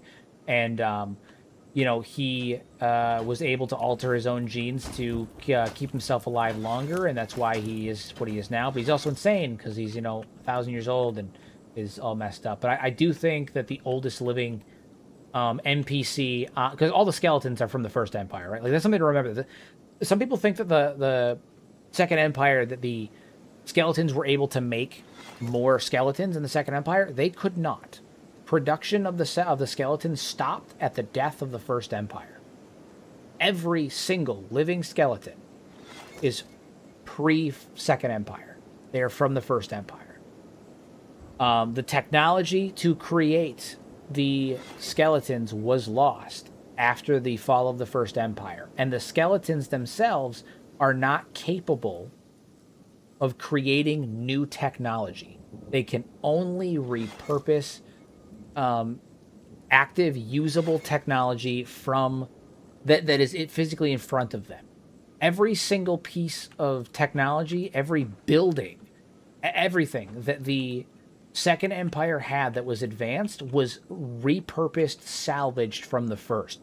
All of their outposts, not all of their outposts, but like their outposts are like the ancient, their science labs, like those big citadel buildings, right? All of that stuff were buildings from the First Empire. They didn't build them, they repurposed them. All of their tech was repurposed from the First Empire. They built nothing. They made no technological advancements. They're not capable of doing it. Everything they have was repurposed. It was built using the looted remains of the First. And it goes even further because it's more than likely that the capital of the Second Empire was built directly on the ruins of the First in the form of the Ashlands. So, and you know, my source of evidence for that is that, like, look at the domes, the Ashland domes that the Second Empire currently uses in the modern day, right? Those giant ass domes. Those are really efficient. They're really effective buildings. They're large. They can hold a lot of stuff, and I don't think it's a coincidence that every one of Catlon's men, his top generals, you know, General Hat 12, General Zhang, Rhinobot, that they're all inside those buildings. Those were important buildings. They're big buildings. They're useful buildings. They are nowhere else to be found on the map because the Second Empire wasn't interested in creating new things. They were interested in repurposing and salvaging and reusing the technology and the buildings from the first. Most of the infrastructure in the forms of like buildings like concrete and stuff like that were probably built by the humans of the Second Empire. I don't think the death lasers in Venge started out as death lasers. I think they were originally terraforming devices that were left on too long, that like they can't be turned off now. I think it was originally designed to burn away hazardous environments and make the soil fertile by utilizing, like the sun to burn away the crap and basically like terraform the area. And they turned it into a weapon of death that only affects organic matter, right? Because that's the other thing. It doesn't affect skeletons. It only affects organic matter. So they turned it into something that only affects organic matter. And, or they took it because it only affects organic matter. And they used it as a weapon instead, a weapon of death and death and destruction. And they never turned it off. So it's been on so long that it just keeps like terraforming, but after a while it just started to burn things away. I don't think that it was originally like a super weapon or a death laser, because the thing is the First Empire shows very little signs of having like weaponry. They weren't a militaristic society. There's a lot of evidence they were not military based. That's why we don't have things like guns or lasers. Or that's why like combat as a whole is so devolved down to like fucking swords and stuff, despite having the technology to create skeletons. Because the technological tree, and I talked about this in the last stream, the technological tree of Kenshi diverted away from our own technological advancements, from militaristic weaponry and weapon-based advancements to colonizing or infrastructure, engineering, and building. They had the technology to build superstructures, to build space elevators and these massive, megastructures and these huge refineries where they were pumping out AI sentient skeletons, but they didn't really seem to have weaponry. The weaponry they did have was the behemoths. And as soon as there wasn't a threat anymore, they immediately were like, hey, we're going to get rid of these things. We don't need them anymore. They dealt with the kaiju level threat or the natives of Kenshi or whatever it was, and then they were like, all right, put the weapons down. We don't need them anymore. We don't need them. They're dangerous. We don't need those things. There's a lot of evidence to indicate that the First Empire was not a militaristic society. They were purely focused on resource production, engineering, infrastructure, stuff like that. And because of that, the Second Empire, they may have used the existing things that the First Empire had, like the terraforming lasers and stuff, as weapons. But then when it came time to start their own empire, however long after, after the Age of Chaos, it seems that weaponry kind of devolved, because at that point, these skeletons were stuck using rudimentary things as weapons, and they were probably slightly inspired by the living humans that were still out there, using weapons, right? Like, again, I think a lot of the concrete structures, a lot of the buildings were probably built by humans, not by skeletons during the Second Empire. I think a lot of the modern weapons, the crossbows, the swords, all of that stuff were the living humans that were like, hey, we need weapons. Here's a weapon. And the skeletons were like, oh, yeah, we can use those. Make more of those weapons now. We're going to make more of those weapons now. But, like, they're not going to make anything, invent anything new. They can only create things that already exist. I wonder if we're going to get insight as to what the behemoths fought in Kenshi too. I don't know. I don't know. We don't know how long the Age of Chaos was. And because of that, we don't really know. We don't know. We don't know a lot. We don't know a lot. There's a lot of stuff we don't know that makes it kind of difficult to answer that, there might be more information. That's the hope. I think the general idea is, the general belief is that we're going to get more information as a whole. Come Kenshi 2, related to the First Empire. But I think that they're going to keep some things just generally ambiguous, as they should. They should. It's kind of like the I brought this up once before, but it's kind of like the dwarves in Elder Scrolls, or you know, up until recently, a lot of the stuff with like the elves and the titans and stuff like that, and like Dragon Age, like ambiguity, or even goes going back to the Elder Scrolls, even like Akavir or like Yakuta, right? Those sunken continents.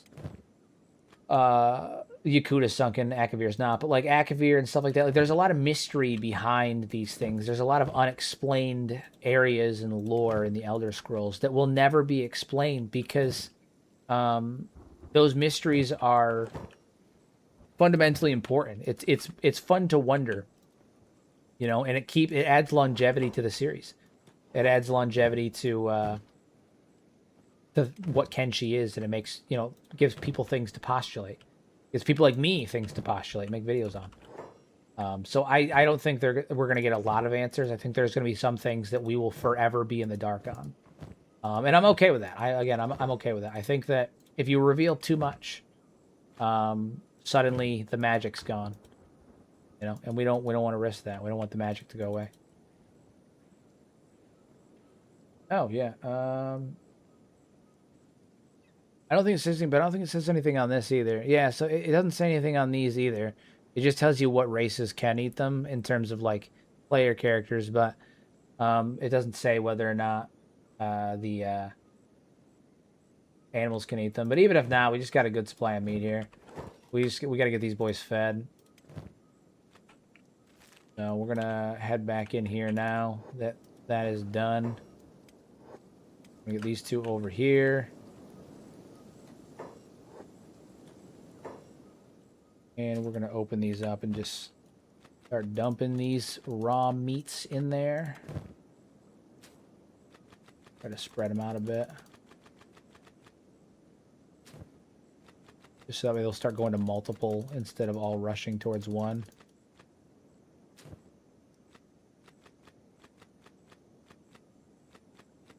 Boomski. Alright, so these guys are eating. That's good.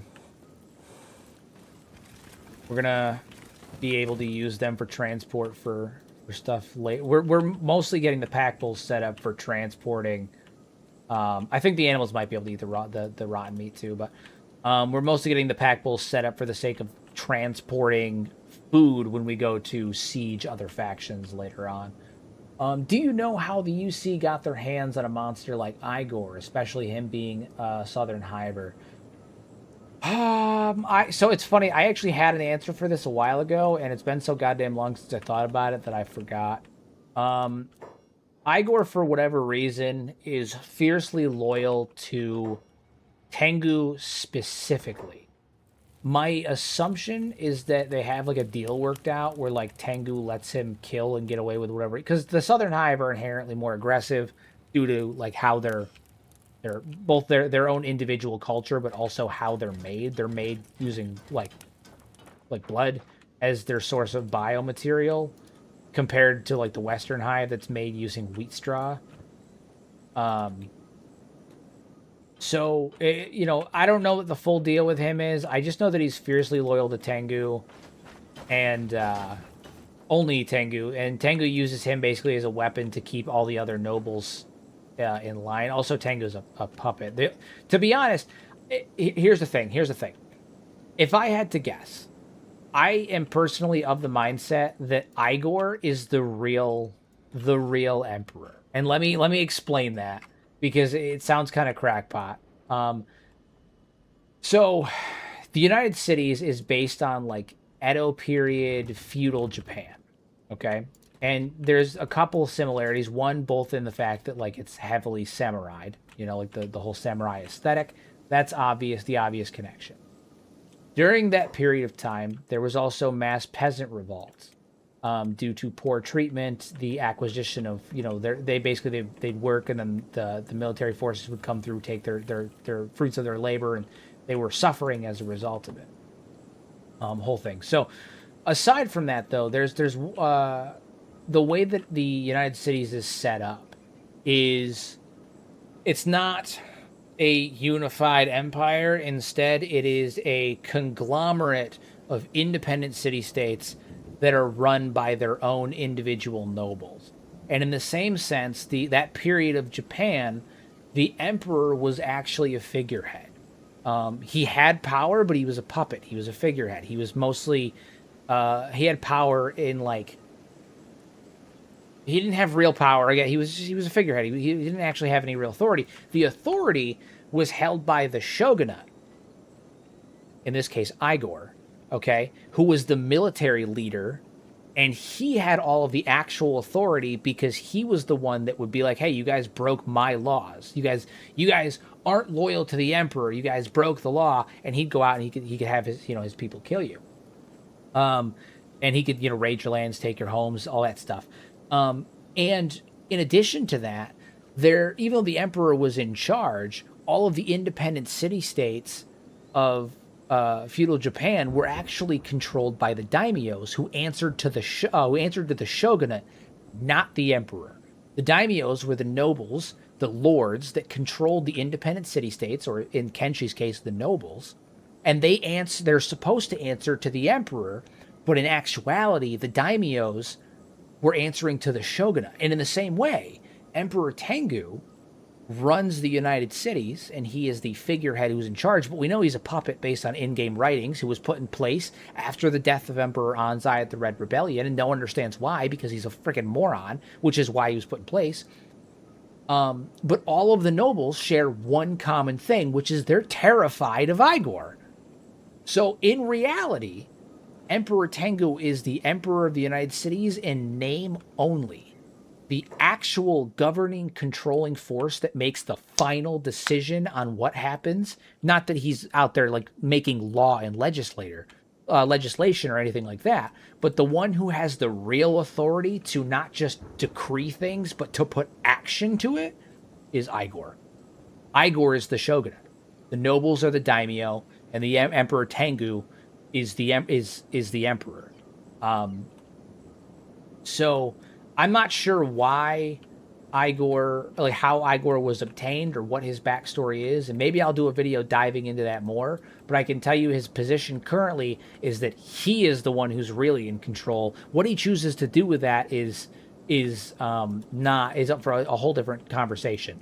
But Igor is very clearly inspired by and meant to represent the shogunate during that same period of Japan. Who funds the emperor? Oh, that's the Traders Guild. That's the Traders Guild. Emperor Tengu he's mid. He has mid fighting stats.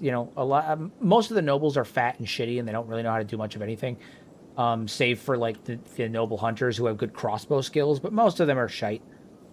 They have mid skills. They're not like bad. Like a starting bandit's not going to beat them. They can beat up slaves without an issue. But the Traders Guild too. The Traders Guild's very involved.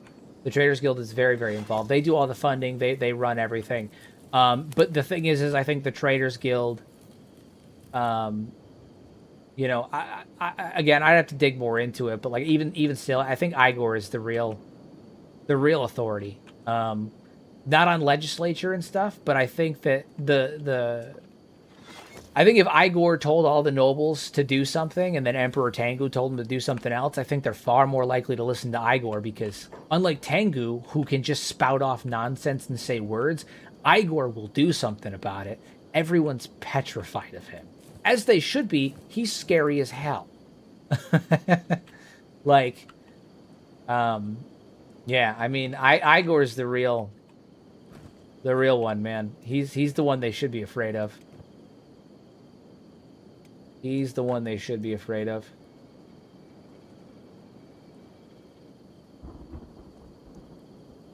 Yeah, I think that's probably the breakdown. I think you're right. I think Igor is the shogun. He's head of enforcement. Longan is the head of the economy. He's the one that runs, the economic side of things. And then Tengu's just the guy in the background that's fucking staring up at space and thinks he's in charge, but he's not. But he's just not. So, we need to get more iron plates produced. We need more people mining iron is what we need. We don't have nearly enough. We have three people mining iron pretty much at any given time. Yeah, we need more people mining iron. I think what I'm gonna do, I'm gonna go on a go on a buying people run. if I'm allowed to say that. I need Kenshi and Zagan. You guys get over here. Vashu, get your ass over here. The king's going on a run.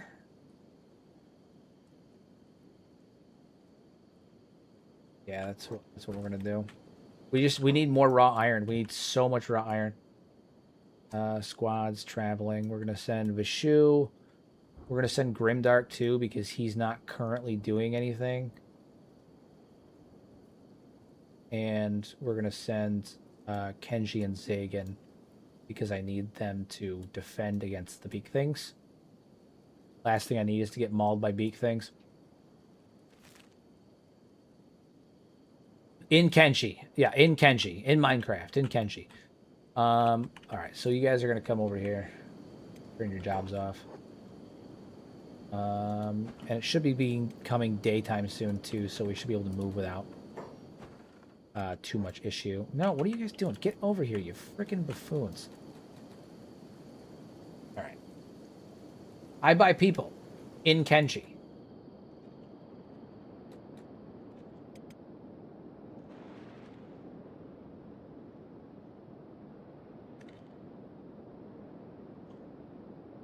Yeah, I think the nobles were probably smart enough to realize after the Red Rebellion that like, oh shit, the peasant class actually does have some power, right? Like they're not quite as weak and feeble as I think we thought they were because when the Red Rebellion happened, they're dragging nobles out in the streets, they're raiding, they're looting.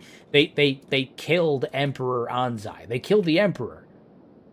And I think after that happened and the shogunate, Igor, regained control, which also, by the way, mirrors what happened in the Edo period in feudal Japan. There was mass peasant revolts, and the reason that the shogunate became the one in control wasn't just because he was the military force. It's because when the peasants revolted and the emperor couldn't, like, regain control of his lands, of Japan, the one who regained control and reunified everyone and got the daimyos under one unified banner, even though they were independent city-states, was the shogunate. It wasn't the emperor, it was the shogunate.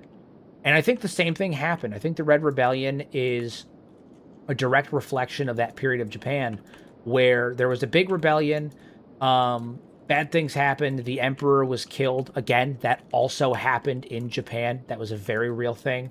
The emperor was killed in the conflict. The shogunate reestablished control, Igor, keeps everyone in line. And I think that the nobles that remained learned that, like, oh, if we want to prevent something like that from happening again, we need a fall guy that we can, like, someone so incompetent that we can blame everything on them if things go to shit again. It wasn't us. It was the emperor. He's the one that makes the decisions when we all know damn well that is not the case. So I think they've got a really good little scheme going here. The problem is that because of all of that stuff that's going on, the United Cities is... they're not like the Shek Kingdom, who are like fucked regardless of what they do. Like the Shek are doomed. There's no what, even if they win, the Shek are done. They're doomed. The Shek Kingdom, not necessarily the race. I think the Shek race will be fine. The Shek Kingdom is doomed. And I'm going to get into that in a upcoming video. But I don't think the United Cities is necessarily doomed, but I do think they're struggling, and it could really go either way. It could really go either way.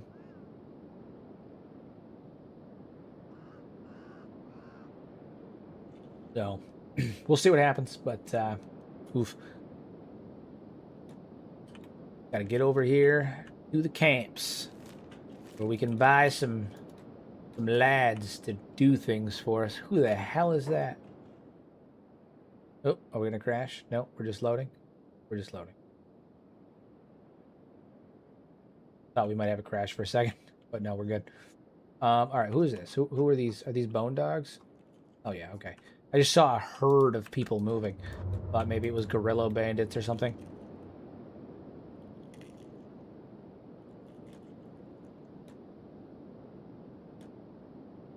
We need to get more labor is what this is. We just don't have enough dwarves at the base to like do all of the things that we need. We need more. The downside is that means that usually my general rule of thumb is we recruit dwarves, and then we you know, whoever makes it back to the base gets to join us. I can't afford to do that this time, so it's going to be a bit of a slower trek back to the base as we try to you know, as we try to get them all back there, because we need people. We need a ton of labor right now. Ton of labor. So we'll see what happens, but let's see what kind of people we got today. Looking to buy some people in Kenshi. Yeah, no, dude, I'm so fucking hyped for the armored gorillas. I'm so hyped. It's gonna be badass. I'm so excited. I have the Dawn Guard mod that gives you the armor from the trolls in Elder Scrolls 5 Skyrim's Dawn Guard DLC, where you can get the armored trolls. And I have the Dawn Guard mod where it adds the armor and adds the Dawn Guard faction into the Fogman Isles. And one of the things that it adds is that armor that's on the trolls in Dawn Guard, but you can put them on gorillas instead. Gonna be awesome. It's gonna be awesome. In terms of skeletons, is memory resetting something they actually need to do, or is it a myth they tell humans so that they can't question them about their atrocities of the Second Empire? So they tell skeletons. Okay, all right, hold on. let me get my crazy man lore cap on. All right, so the skeletons talk about the resets as if it wipes their memory. And they do that to cover up not the atrocities of the Second. They're actually quite open about what happened during the Second Empire.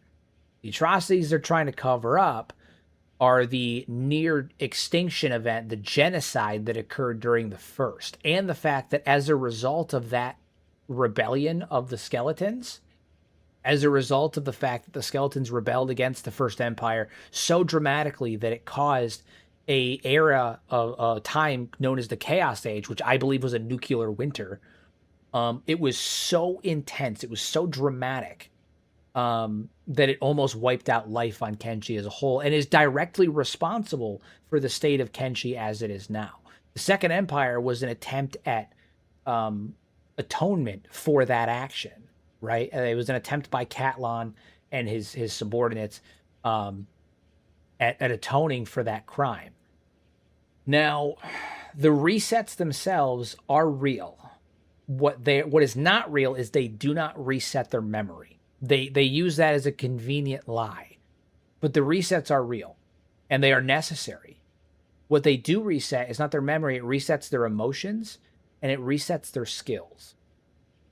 And what happens is if they don't do that, they become, well, very skilled, because skeletons don't age, so they can perfect their craft. They become incredibly strong, incredibly capable, great smiths, great craftsmen, very charismatic leaders, very agile, dexterous. They have great strength, you know, all that stuff. All of their stats build. They become incredibly versatile and experts in their craft. The problem is that skeletons, even though they're conscious, even though they have feelings and emotions and are conscious, you know, living beings, they're still based in data, and they have a finite amount of storage capacity. And emotions in humans, when we need to offset emotions, when we need to offset our feelings, we have physical responses to deal with that. If we're happy, we smile. We get releases of serotonin and dopamine. We smile, we glow a little bit. If we're embarrassed, we turn red. If we're mad, we get even more red. You know, our temperature rises, it fluctuates. We get blood pressure, all of that stuff. Skeletons have none of that. Instead, they have emotions that are data, right? That are made using ones and zeros and data that gets stored into their memory and bloats their systems. And so they have to reset and purge that data out. The problem is that if they purge that data out, they lose all of the things that make them unique. Because unlike, you know, you and I, who have, you know, features and individuality, you know, my face looks different than your face. My lack of hair may look different than someone else's lack of hair. We all look different. We're all distinct. We have things about us that are visibly identifiable as different that make us unique. Skeletons, the thing that makes them unique is their personalities and the skills that they have crafted. Imagine for a second if you were a master blacksmith and you had spent your entire life, hundreds of you spent 100 years becoming a master blacksmith, and then you're given a choice to either clear out the cache, to either you have the choice in front of you to either get rid of that skill that you spent 100 years perfecting that made you unique. You've developed a name for yourself as a master craftsman. People come from all around the world to have you craft things for them. And that's who you are. That's your identity. You are Jim, the master craftsman. And now you have a choice in front of you. You can either lose the ability to be a master craftsman, lose the knowledge and the experience and all of the stuff that made you unique, that made you an individual, or you can keep those skills, but you will start to erode and go insane. You're going to lose and become victim of obsessive compulsions. You'll become emotionally unstable and erratic. You'll become paranoid. You'll become obsessive and compulsive, right? And there's evidence to this in all of the skeletons that have the highest stats. You'll ever notice that the skeletons that have the highest stats are batshit crazy. Catlon has high stats. He's incredibly paranoid. He's obsessed with his paranoia. Eldar has high stats. He is obsessed with his crusade against humans to an unnerving degree. He's compulsively obsessed with it. The Armor King has incredibly high stats, and he is obsessed with building armor, with selling things, with running his shop, with warding off thieves. Tin Fist has high stats, and he is compulsively and unnervingly obsessed with fighting slavers, with killing slavers. Not freeing slaves, killing slavers. And they're all emotionally unstable. They're angry, they're sad, they're paranoid, they're all unstable. They're all nuts, every one of them. And it's because they made a choice that they could not afford to lose the things that made them who they were, that made them unique, that made them individuals. Whether it be because that's, the identity that they had crafted for themselves, or in the case of Catlon, because he had an empire to run and he couldn't afford to lose the things that made him a good leader. But as a byproduct of that, their data, their CPUs, their caches became corrupted with this overload of information that it could no longer contain, and they started to lose themselves. So the resets are real, the memory loss is not.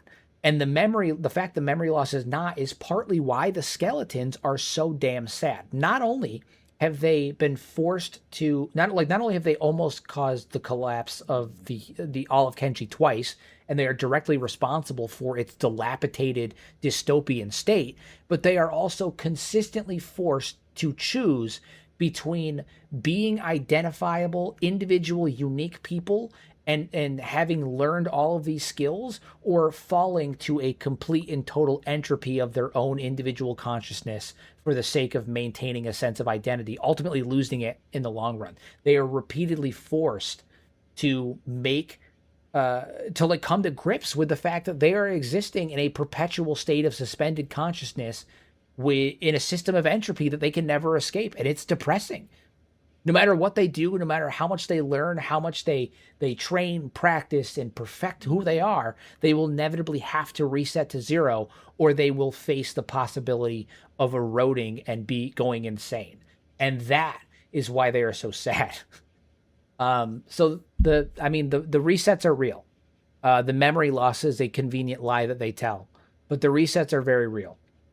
And your own skeleton, squad members will say as much to that phase as well. They'll say things like, skeletons are if your skeletons are always so sad, why don't you guys reset? And they're like, we can reset, but if we do, we'll lose all of our skills. They're afraid of that. I mean, like, that's crazy. It's like losing everything about who you are. Imagine getting a PhD in neuroscience and then one day having a button that says you either go become OCD, crazy, insane, obsessive, compulsive, emotionally unstable. You go literally nuts, batshit crazy, and get to keep all of that information that you learned, or you have to reset to square one and do it all again. I mean, your life is effectively stuck. You're stuck wasting your time over and over again, over and over again. And it's even worse because they have no physical sensation, right? Their consciousness suspended in a body that has no sense of physical touch, that has no way to output emotions. They are literally stuck in a metal prison that they can never feel. They don't have sensors or anything. They have cameras. You can hit a skeleton and they'll never feel pain. They never cry out and yell in pain. That's why if you stick them in a peeler, they don't say anything. Or they do, when they do say something, it's like half-hearted and shitty. Like they're just like, ow, oh no, please stop, no, right? Like they're not feeling physical pain. They are a conscious, living thing stuck in a state of suspended animation with no sensation whatsoever. Just emotions that they have no way of outputting because they have no physical features. They can't smile, they can't cry, they can't do anything. They're just a suspended state of consciousness and emotion. It's literally like having a mouth and not being able to scream. That's what it is. It's terrible. I would never want to be a skeleton. It's a shitty, awful, terrible existence, and I wouldn't wish it on anybody. And I understand why they're so sad. It does not rectify the things that they did. It does not absolve them of their crimes. But I get it.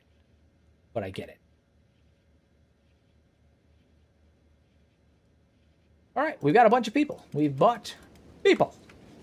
Now we have to get these people to back to the base. And then eventually, once they've trained athletics a bit and can run fast enough to maybe outrun a beak thing, we're going to have to go chop their knees off. Unless they have there's a possibility there might be somebody here that can do it. To make them dwarves. We'll send Cactus in here. Cactus, get in there. There may be quite possibly a plastic surgeon around here. That'd be pretty cool. Eh? Yeah, plastic surgeon? No? No? Maybe up top? No? No.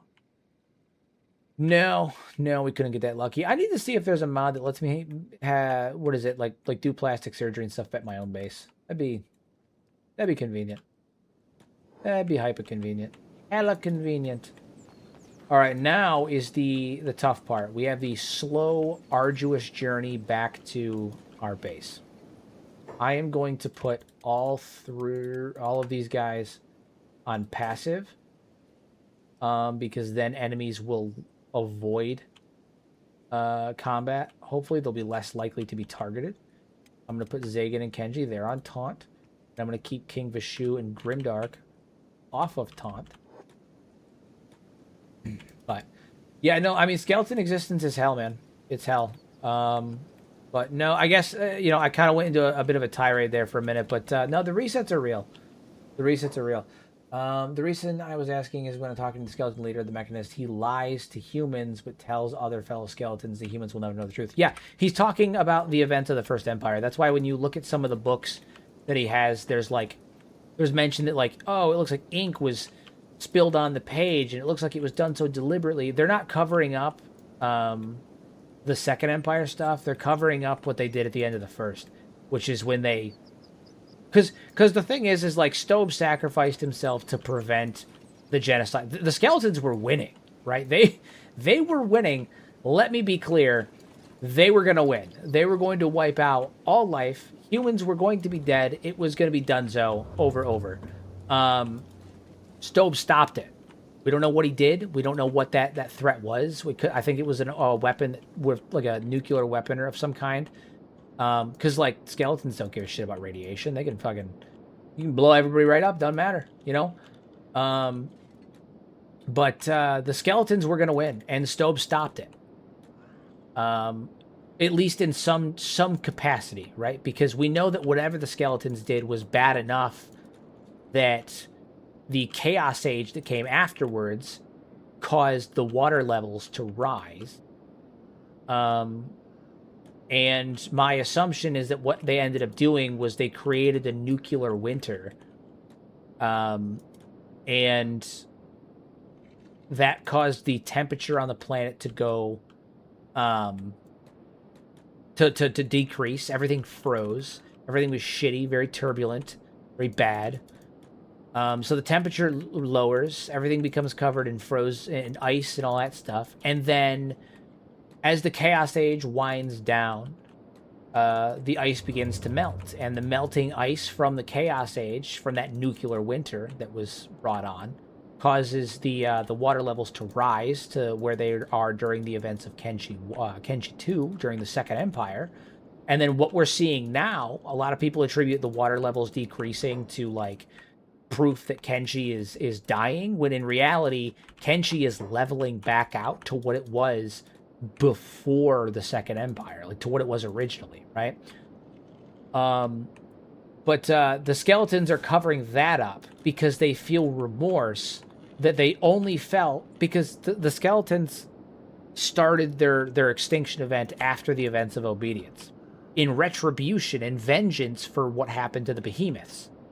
So imagine how they must have felt when the last behemoth, or one of the last behemoths, the very people that they were seeking vengeance for, was like, hey, what the fuck are you doing? And saved humanity. Imagine how foolish they must have felt. Pretty damn foolish, because a lot of them ended up committing Sudoku as a result of it, afterwards. And so the skeletons felt great mercy. They found great regret, for what they had done. But they also are smart enough to realize that probably revealing that's not a good idea. But they also show a consistent pattern of an inability to learn. Catlon being a perfect example. They wanted to create an empire as a way to protect the remains of humanity, and make up for what they did during the first extinction. And then they ended up repeating many of the heinous acts that they accused the First Empire of doing to themselves. They became the very monsters that they thought that they were above. The monsters that they had destroyed humanity to try and, get rid of. And then they ended up becoming no better. So imagine how hypocritical they must feel to know that not only did they have an empire that collapsed due to their own oppression, due to Catlon's paranoia, to their own oppressive actions against their own people, but to know that they did that after persecuting and rebelling against after rebelling against the First Empire for the same shit. They almost wiped out humanity for being, uncaring, unfeeling monsters that were abusing their kind. And then they did the same fucking thing. At the end of the Second Empire, they must feel like massive hypocrites. But they also, again, show a certain proclivity of refusal to learn. And that's not just in retrospect, like in the way that, in this sense where they're like, they can learn from their mistakes. Because skeletons don't learn from their mistakes. They literally can't learn. I can't stress that enough. It's the same thing of how I said before, the skeletons can't take technology that doesn't exist and make something new. They can only create things that already exist. They can refine and get better at skills that exist, but they can't come to a conclusion themselves.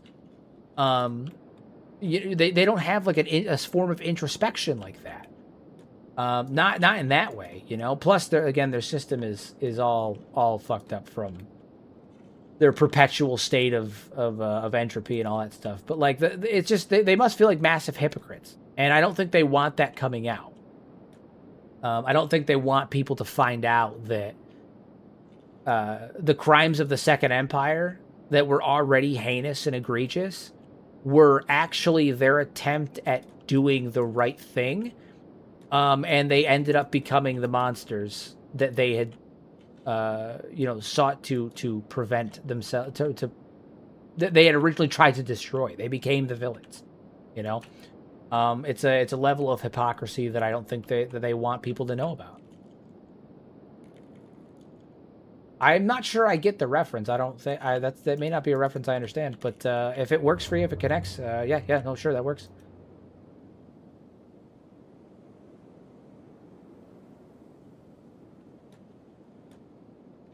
Oh, okay. No, I got you. All right, we're there. Yes. No, yeah, exactly that. They probably feel like massive hypocrites. They were like, because during the First Empire, they did the whole thing with the behemoths. Obedience happened. Skeletons were like, hell nah, not okay. You monsters, kill them all. They almost do it. And then one of the very behemoths they were supposedly avenging steps up and was like, hey, don't do this. They're not the enemy. For whatever reason. How do I... So, I don't know.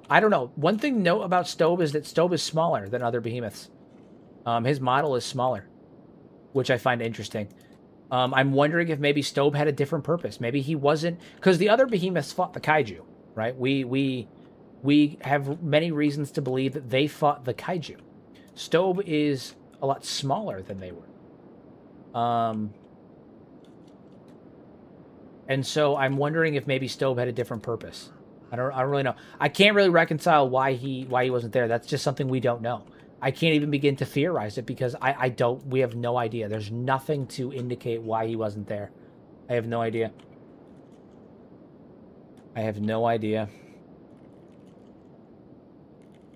Yeah, maybe. I have no idea. Maybe Stobe became more sentient than the other. Maybe Stobe was like, maybe he had like a different kind of AI. Because not all skeletons have AI cores. That's the other thing. So maybe Stobe was like one of the behemoths that had an AI core, whereas many skeletons don't. Maybe he was literally just built different. It's hard to say. I don't know. That's a tough one.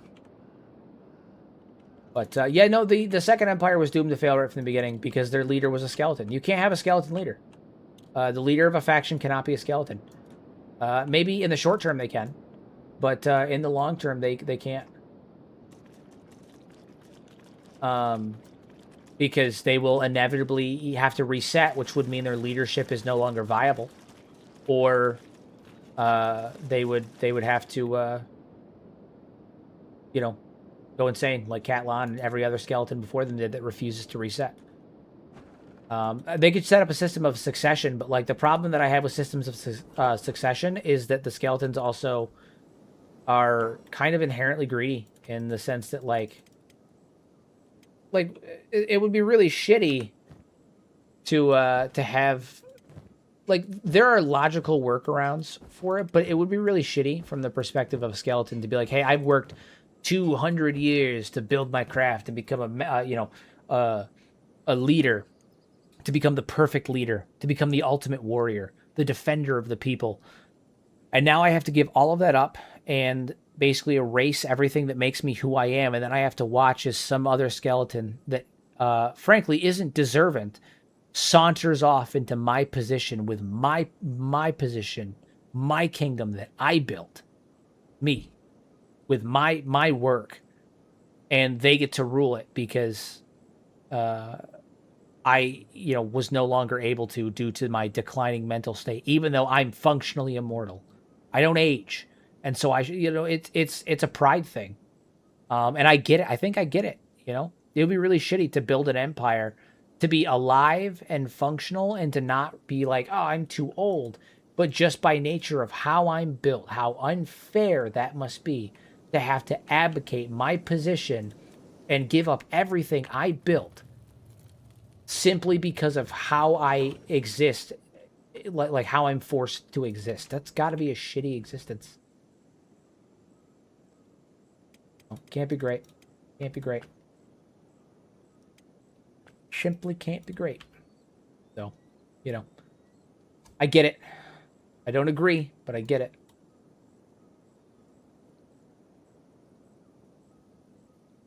And again, it's one of those things where it doesn't absolve Catlon or any of them for the crimes they committed by any means, but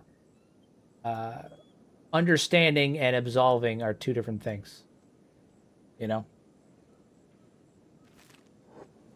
And that's the other thing, you know, during the First Empire, the skeletons were probably reset regularly. It was probably, they weren't designed as like to like be living, functioning people. They weren't designed for that.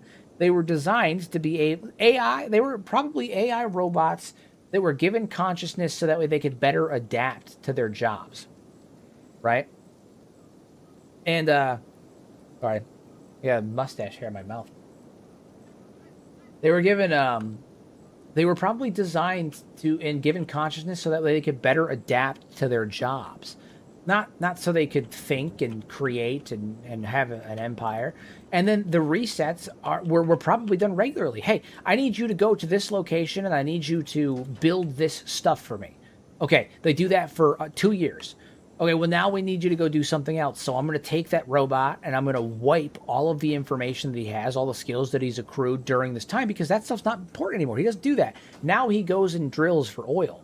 He doesn't need to know how to mine. He doesn't need to know how to do that stuff. Everything that he learned and adapted is irrelevant now. He doesn't need that shit anymore. And so, like, during the First Empire, the resets were probably just a thing that happened regularly as skeletons got shifted to different jobs, as they got shifted to different positions. You know, they didn't... it was probably just something that happened all the time. And now, you know, they're stuck on a world that is effectively incapable of maintaining them properly anymore, you know? It's funny because in killing the First Empire, they effectively signed their own death warrant. Eventually the skeletons will just wither away to nothing. They will die. The skeleton race is doomed. In one way or another, they are doomed in almost every conceivable way to me, to be honest with you. Skeleton reset like Zarda was. That would be really fucking funny if the original Phoenix was a skeleton and the whole like reborn from the ashes of the next was like this was the skeleton, the cult, the early Holy Nation, the Cult of Stone, whatever they were at that point, misunderstanding what the resets were, and they were like, "Oh, he needs to reset," and then he dies, and then they're like, "Oh, he'll reset into the firstborn male." That's a really funny idea, and honestly, a pretty compelling one. That's a really cool idea. I might end up making content on that. That's a really interesting idea. That's a good theory. That's a good one. I like it. That's super funny. The whole reset thing is just the skeletons. I mean, the Holy Nation misunderstanding skeleton reset. I mean, the Phoenix is just the Holy Nation misunderstanding skeleton resets. That's so fucking funny. I would die. I would unironically pass away from that. Do we have anyone that can build this fucking thing? Because we should have people building iron plates. Why do we not have anyone building iron plates? What are you people doing? Engineer, truth, iron refinery. Get your ass over here and operate the iron refinery. You have like an inventory that's full? What's your reasoning? You just don't want to? It's just not good enough for you? Do we not have iron? Is that why? Yeah, we just don't have enough iron. We need more iron. That's what we need. Alright, Truth, get over here. Start mining. What's Cat up to? He's operating the stone mine. Do we really need someone to operate the stone mine at this point? I don't think so.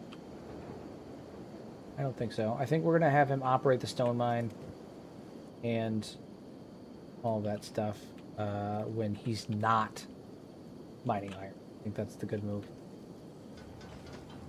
Yeah, we need as much iron being mined as possible. That's the dealio here. Yeah, you guys got to burn in the sun. This is how you do it. This is how we do it.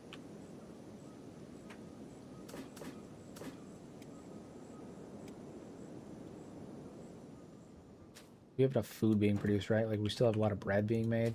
Okay. Oh, wait a minute. We are running low on bread. What is Takeo doing? What are you people doing? Aimless. He's aimless. Why are you aimless? I'll lose it, man. I'm gonna lose it. They're killing me.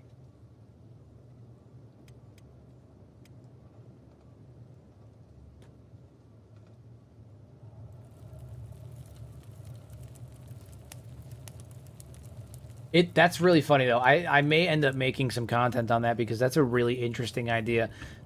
And I think people would get a good kick out of it just because by default people tend to really love most opportunities to give the Holy Nation shit, justifiably so. Like, you know, they're not good people. But it's really funny. All right, we need to make more bread being made. We need to get all this shit together. Okay, we need to get all this shit together. You plant cacti? I don't know. I don't have any reason to need to plant cacti right now, which is why I didn't do it. I need the cotton for making armor and weapons. But in terms of cacti, I don't think we necessarily need to, which is why I haven't.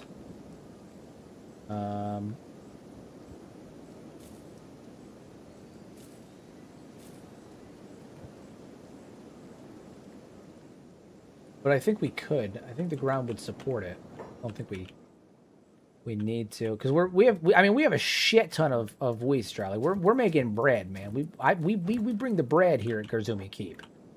We bring the bread. There we go. Save it in it. Got stuck. We bring the bread. So I'm not too concerned about that. I think we just had an issue where maybe like a job was being not done the way we need. Yeah, so people are moving now. The problem is that so Takeo wasn't producing bread because nobody was hauling the bread to the bread stores, right? So now that I have someone that's hauling the bread, which to be honest, it should be Takeo. I'm actually gonna move that. I'm gonna take that off of. Were they doing that, Rusty? I'm gonna take that off of Rusty.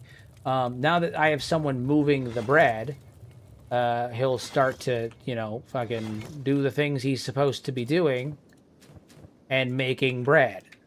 But it's like little shit like that. Like if you have one person that's not hauling things, all of a sudden no one wants to fucking do anything. And like you, why are you not eating? You know, you could be eating.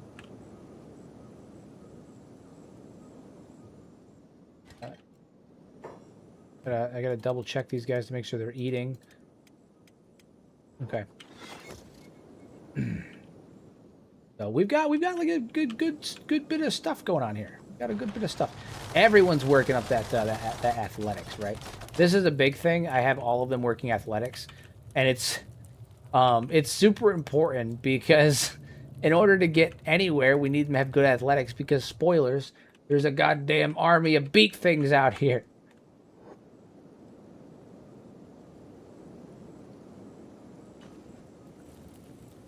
So we've got these currently non-dwarves working to the bone right now, but it'll all be worth it in the end. Now, what I want to know is why Truth here is not working, doing iron plates. Like this is crazy. Take this, put it in there. Like it's not complex. Haul it over there. Haul it over there. Ridiculous. That's your one job.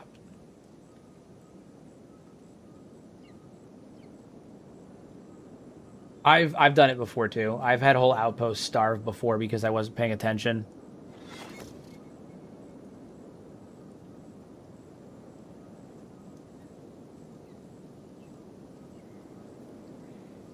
What is this? Oh, stupid. Earlier in the chat, earlier in the stream, I was talking about that one guy that like went off and tried to accuse Chris of being a con man and a bunch of other stuff, and I laid out the reasonings that like that's not a fair thing, and the response to it just now was that I was making excuses for the team for the con men. Ridiculous. Believe me, I'll be the first to call you out if you do something. If you're being scuzzy. You guys have. I feel like enough people have heard me rant about AAA companies recently to know that. I'll be the first one to say something if people are not acting in a way that I think is ethical. You haul to the loom. We're gonna start making cotton. Yes, armor's gonna be made. We're making armor. It's gonna be happening as soon as we get some fucking fabric. Finally start outfitting our dwarves.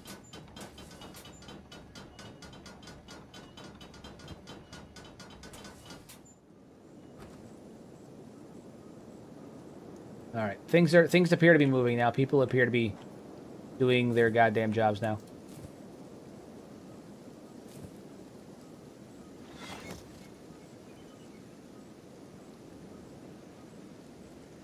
I have heard of Star Citizen, actually. Stream SG, the gentleman who I was playing Soulframe with the other day, has been trying to get me to play Star Citizen with him for upwards of a year and change now. I've popped in a couple of times. It's just, the current state of the game is not for me. It's too fucking buggy. It's too janky. I don't like a game where a NASA supercomputer drops to 15 frames in certain places. Like, it's just nonsense. And then aside from that, I have, even though I love the concept, and I understand to a degree why it's like this, I cannot justify or get behind a game that charges you thousands, literally thousands of dollars for a ship. I don't care how big and cool and extravagant it is. I cannot get behind it. It's just nuts. I can't do it. I have kids. I can't do it. I can't do it. And I know that, like, you can grind out the ships in game and, like, get the money and buy them in game. But the problem that I have with that is that they do a server wipe, and then all that grinding was literally pointless. It didn't mean a fucking thing. Like, I just can't. I just can't do it. It's crazy. The other thing, too, is that I have reason to believe, and I could be wrong on this. Take this with a grain of salt. I do have literal experience in the financial world, and all this stuff, and looking at, like, reviews, because of what my day job is, which I'm, or you know, all that. I'm not going to get into that right now, just because, anyway, I'm not going to get into that. But the point is, I've looked at their numbers, too, like their yearly earnings, and while they are going up in revenue, their spending year over year is going up exponentially. And it hasn't quite crossed the threshold where they're in the red, but if they keep spending the way they do, within 2 years, they're going to be spending more than they make. And that's a scary thing to see. So, you know. Also, like, the development of Star Citizen, by the time it's getting near the point. It's getting very near the point. They're about to hit $1 billion total. And, for clarification, the Burj Khalifa, okay, the largest building on the planet, the tallest building on the planet. Let me give you the cost to build the Burj Khalifa. The Burj Khalifa cost to build the Burj Khalifa was $1.5 billion, which means Star Citizen as a game that is not even gone into, like, actual, like, it's still technically in, like, fucking early access alpha, has costed almost the same amount of money as the Burj Khalifa. Okay? It's asinine to me. It's like GTA 6. GTA 6 is actually costed more than that. The difference between GTA 6 and Star Citizen is that, my hope, is that GTA 6 actually fucking plays half the time and isn't a bug-ridden, filthy, choppy mess that requires NASA-level hardware to run. You know? I don't think it's going to be friendly on all systems, but, like, I can't get behind a game that costs $1.5 billion to make. That's asinine to me. That's crazy. That's crazy. I can't do it, especially when that $1.5 billion came from fucking Wales. I can't do it. It's too much. It's too much. I have kids. I can't afford that shit. Can't afford it. Can't afford it. I need to start putting some of these other buildings to use. I have so many buildings, but they're just kind of sitting around right now. Eventually, I'm going to start making, like, homes and stuff for people, but my main focus right now is just getting us up and running and operational, you know? But no, it's tough. I just can't get behind it. It's too much. Too much. I get the idea, but it's just too fucking much. Rusty, you're going to be our designated armor smith. That's your job. Hop to it. Hop to it, good bean.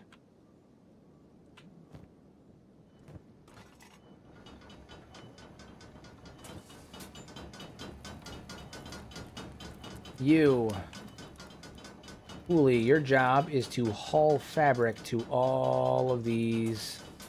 Do they need to be operated? Oh, never mind. Your job is not to haul fabric to all of these. I'm going to need more people for that. More people.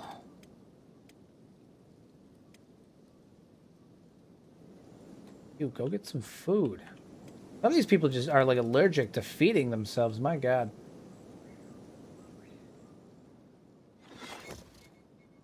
Star Citizen's performance has improved a lot, and I guess they're switching over to Vulcan, which is supposed to make it far more performance friendly and all that stuff. But the other problem I have is the game. One of the reasons the performance is so fucking bad is because it's so poorly optimized. It focuses CPU over GPU, which is ridiculous, right? I hop in game and my GPU is running at 30%. That's it.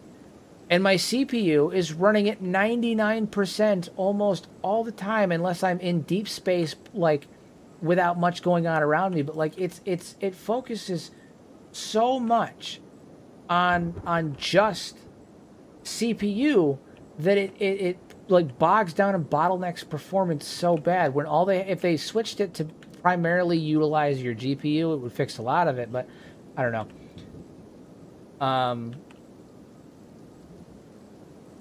Yeah.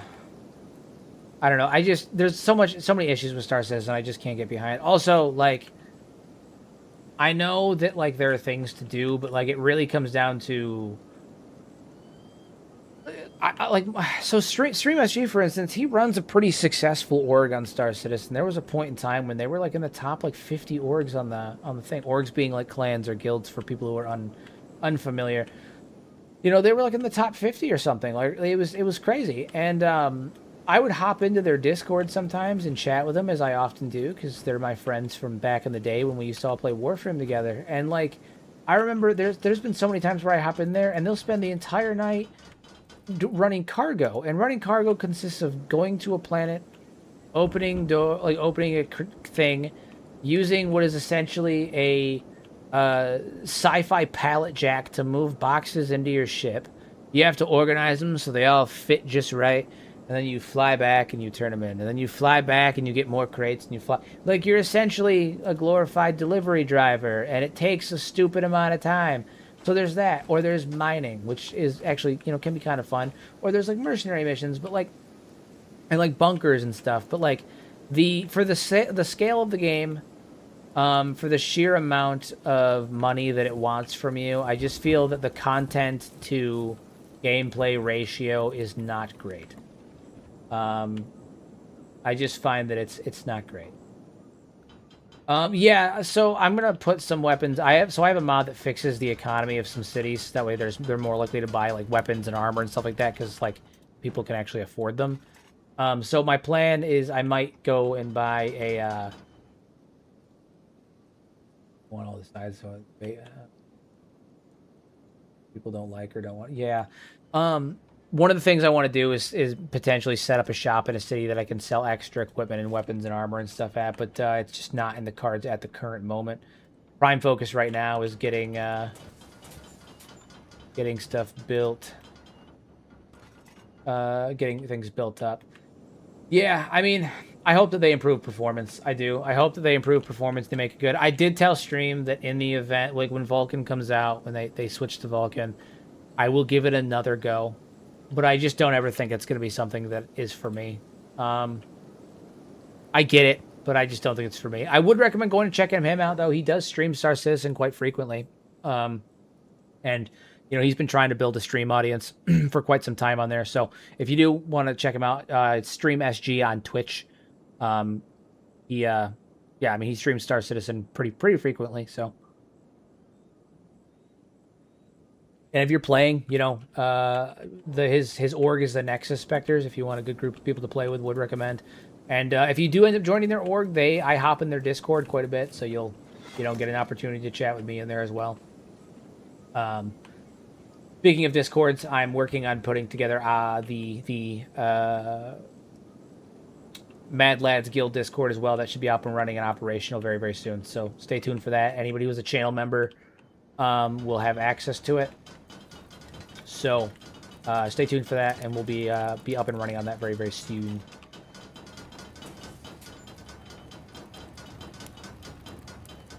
Oh, this is what I need. This is what I need. I need to upgrade these immediately. Do I have any more electrical components? I think I do. Did I use them all? I may have used them all. Someone get in here and check and see if we have electrical components. Do I have any more? Golems. Do I have any of these? If not, we got to make a run. It's going to be a scary run, but it's a run. Oh, nope. King Vishu. Okay, so we can get at least one auto loom going. The king has spoken.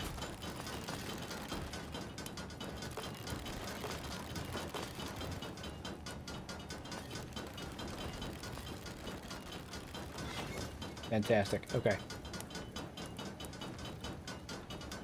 Alright, so who is working this one? You're not operating, you're hauling. You don't need to operate, you just need to haul to it. Because that will run by itself. Thank God. Well, if you do choose to join us, you know, I sincerely appreciate it, but no pressure. Again, that's not the kind of operation that I want to run here. So please feel no pressure. But if you do choose to join us, as always, I would be greatly appreciated. Greatly appreciated. I need some electrical components. That's what I need. Need to all to. There we go. All to that, and I need a haul to you.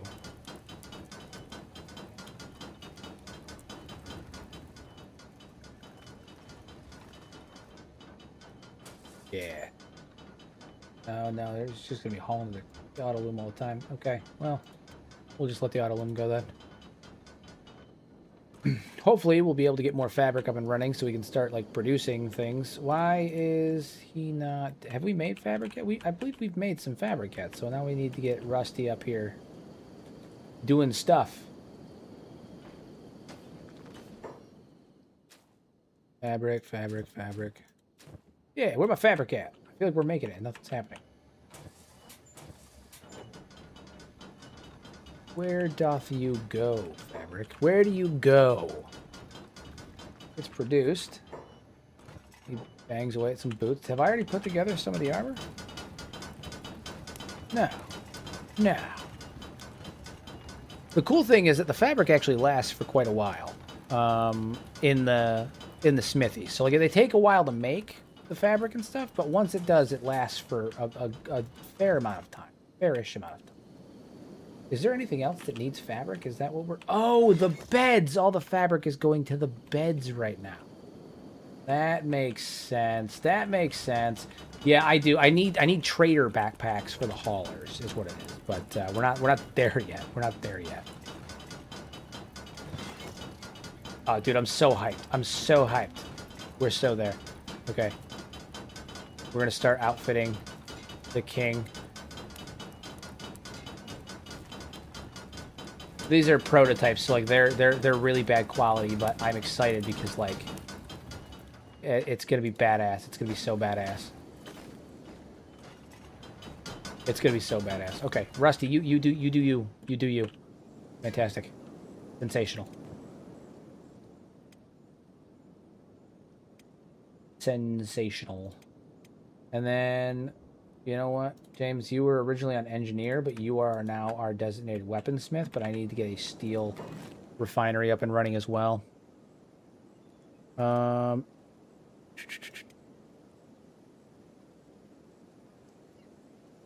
This is what we need. This is what we need.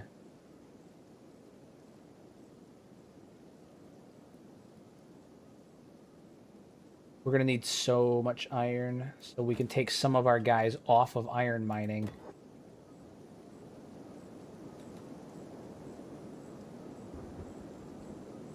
Yes, there we go. Half-Life 3 is a myth. Yeah, there was a lot of people wondering if they were going to drop Half-Life 3. I remember when the trailer for... so right before I hopped in here, the trailer for Divinity Original Sin 3 came in. And everyone... Because, you know, that's what the statue and situation was about. So everybody was super hyped. I looked at the chat. It was just tons of people, screeching Half-Life 3, thinking that's what it was. I'm sorry, not the Divinity Original Sin. The Fate of the Old Republic is what it was. So the Star Wars Fate of the Old Republic trailer came in, and everyone was just screeching that it was going to be Half-Life 3.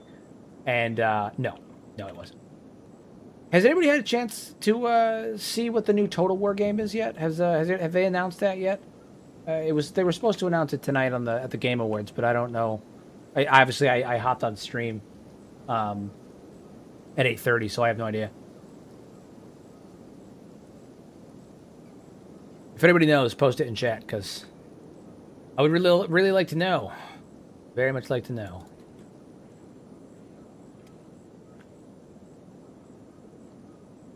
I do have the... I think I do have the Nomad Cape mod. I'm not using them at the moment.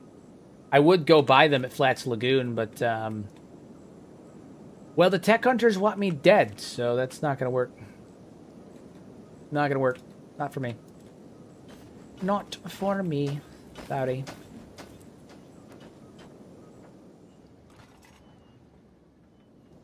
I did know that Star Citizen was getting VR. Stream actually texted me about it earlier today and told me.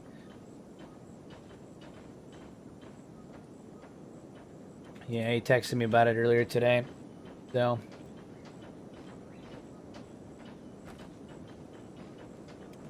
Man, truth, you should be over here hauling ore.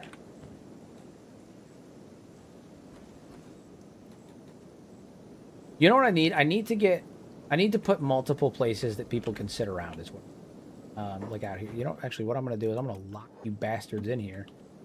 So you can't go anywhere except work. All you can do is work. Fate of the Old Republic, from what I understand, there's really no info on it, but I'm assuming it's going to be a KOTOR sequel, like a KOTOR 2 sequel. Which sucks because I was not hoping for a fucking KOTOR sequel. I wanted KOTOR remake. I want the remake. I want to play Knights of the Old Republic remastered to look modern and be beautiful. I don't want some shitty sequel that's filled with your garbage. Because you know they're gonna fuck it up. They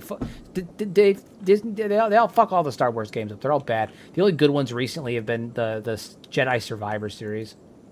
I haven't seen a good Star Wars game in for fucking ever.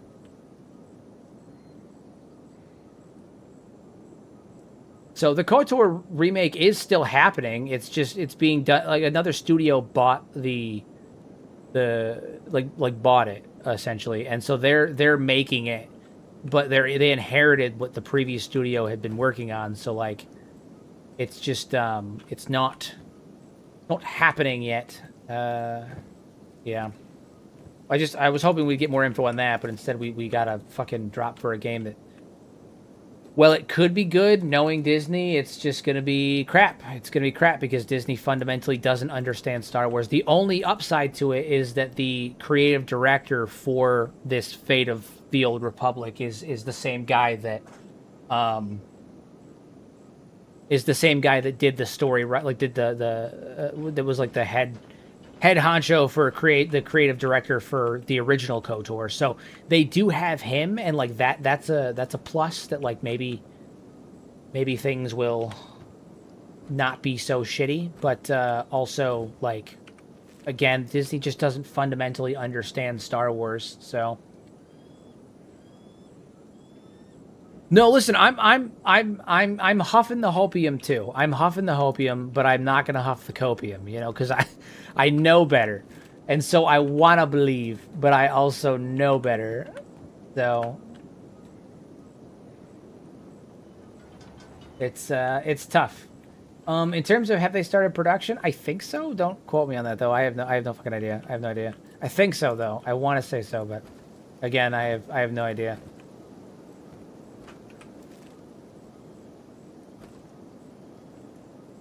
Yeah, never go full opium. Never go full opium. Copium is okay sometimes. Hopium is always fine. Opium is never good. Don't do that.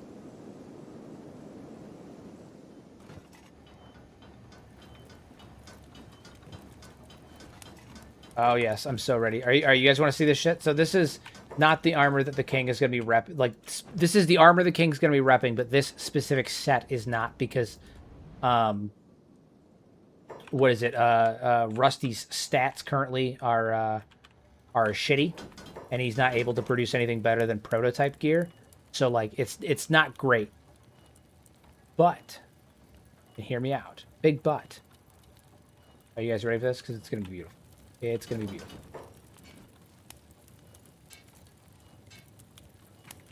Look at that fucking fit. He's still got to get the legs. I still got to get the gloves and the helmet. But, like, look at that fit on our dwarves. That right there. Like, look at that. This is a work of art. This is beautiful. The new Total War is 40K. Is that confirmed? Did they drop the trailer for it? Is that confirmed? Or is it, or is that, like, is that the one you're hoping for? Oh, they did drop it? Okay. Well, I'm not upset. I'm not upset. I did hope that it was going to be Star Wars, but I'll take 40K. I still think it's going to be badass. I still think it's going to be badass.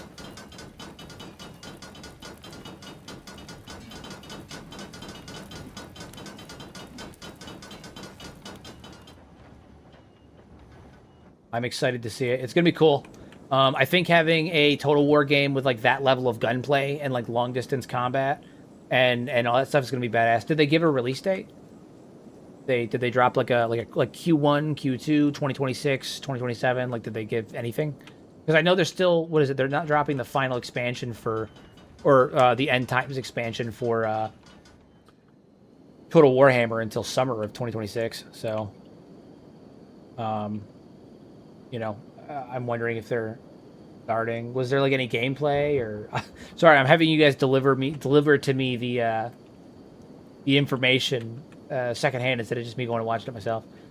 Yeah, did they have any gameplay and did they drop a time frame?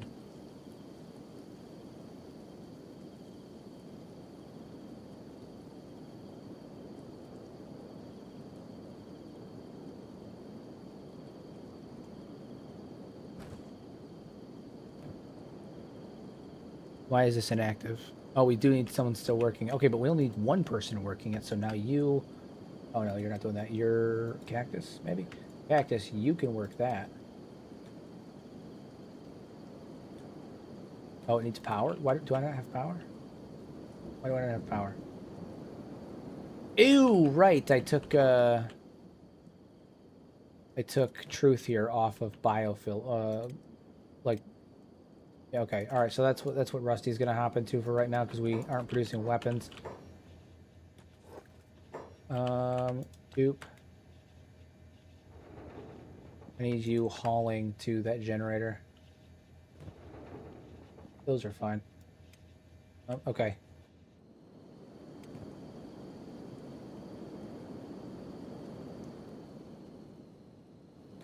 What is in here? What is in this building? What is this? Oh, more plate feeding stations. Did I already have a setup in here? My God, man, I am so fucking inefficient in remembering what I have set up. I forgot that I was even using this building. Okay, well, I'm going to have two forges running, apparently. My fucking brain is doing something. This is what happens when you take a year off of almost a year off a playthrough. Jesus Christ. Divinity Originals then kind of wonder what Larian's working on and why so hush-hush. I mean, they probably just entered like pre-production. Like I don't think that they're like they had a trailer for it, you know. I just they did have a trailer for it, so like it's been announced. That's what that big statue in the desert and stuff was about that everyone was thinking was Elder Scrolls, which, like, you want to talk about some serious opium. But I don't know. I trust Larian for the most part. Unlike many, Larian's one of the few studios that I don't have, you know, no faith in. But you know, fun fact about Larian is they're an indie studio. Big shock on that, right? Big shock. The indie studio isn't garbage. Who'da thunk?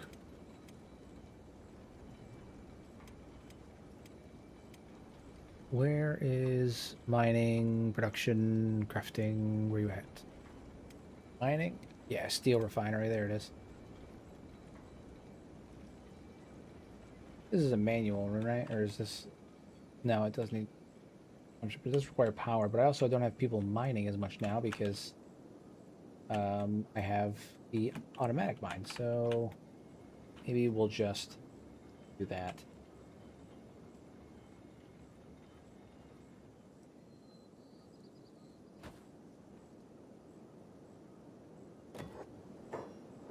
There we go. There we go.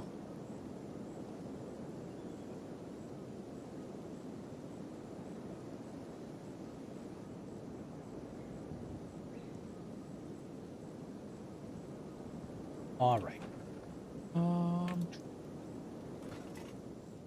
And keep going. He's plugging away. This is the gauntlets. Hopefully he'll his armor smithing will continue to go up. He's crafting some pretty intensive gear right now though. Like this the gear that he's making is I have him making some high level gear, so because of that his armor smithing stat should rise up relatively quickly.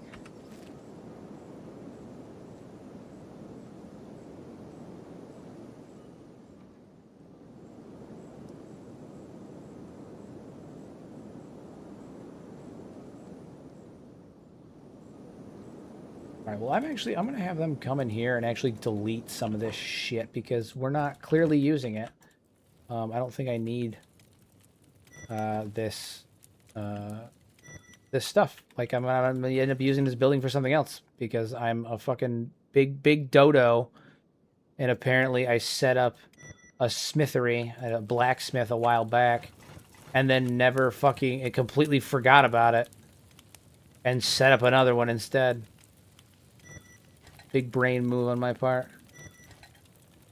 The upside, we'll get back some of our iron plates that we were literally not using. Dismantle. Mantle. Dismantle. Storing things in here? Ah, okay, good. Dismantle. Just dismantle all of the things.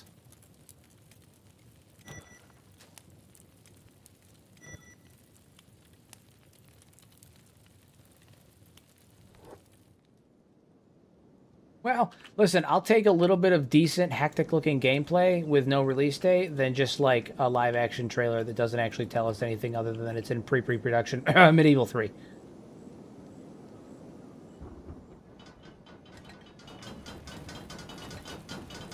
I don't even know why they bothered announcing Medieval 3. Honestly, it was a waste of fucking time. They announced it at the 25th anniversary event. And like, it was just a live-action trailer that didn't show any gameplay, and they're like, it's in pre-production. Like, okay, so they basically dropped a whole live-action trailer to be like, hey, we're talking about Medieval 3. What a waste of fucking time. What a waste of time. Why are you wasting my time? Stupid. I don't want to see it until there's, like, something there, right? Like, tell me, show me, give me something. Give me something.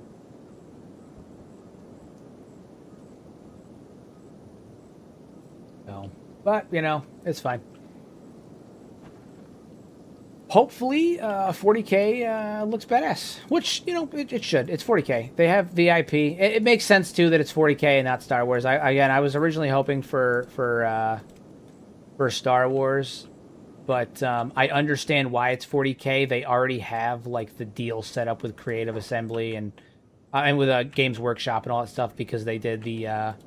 Total Warhammer, you know, 40. They did the Total Warhammer Fantasy, so like it makes sense. They've already got the contracts and stuff in place, the license agreements. Like, it makes far more. It's fine. It makes sense. I get it.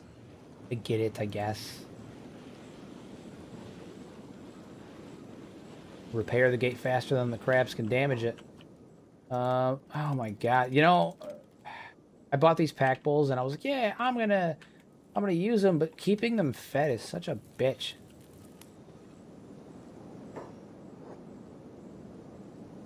I'm so jaded with Star Wars these days, unfortunately. I wish that I was more excited about it, but I'm so jaded with Star Wars.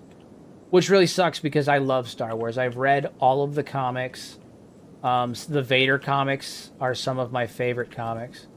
I've read all the comics. I've watched the movies on repeat. Like, My favorite, the lore that I know the best is Star Wars, Harry Potter, Kenshi, you know, and Elden Ring. Those are probably the 4 things that I know the most lore on. At least I can think of off the top of my head. Like, those are my 4 snobberies of lore. And the sheer state of Star Wars in the modern age has just been one big fucking disappointment. And it's, again, it all comes back to inherently that Disney just doesn't fucking understand Star Wars. Big disappointment. But who knows? Maybe it'll be good. I'll go into it with an open mind. I always do. You know, I'll always go into it with an open mind. But I am skeptical, to say the least.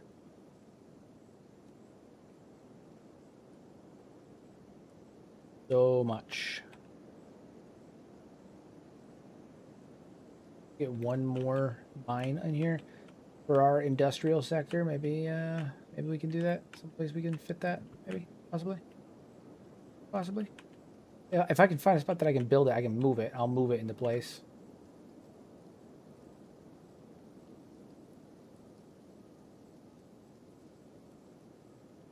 Yeah, that'll do. That'll do. Build another one. Build another one. Why not? Put it together.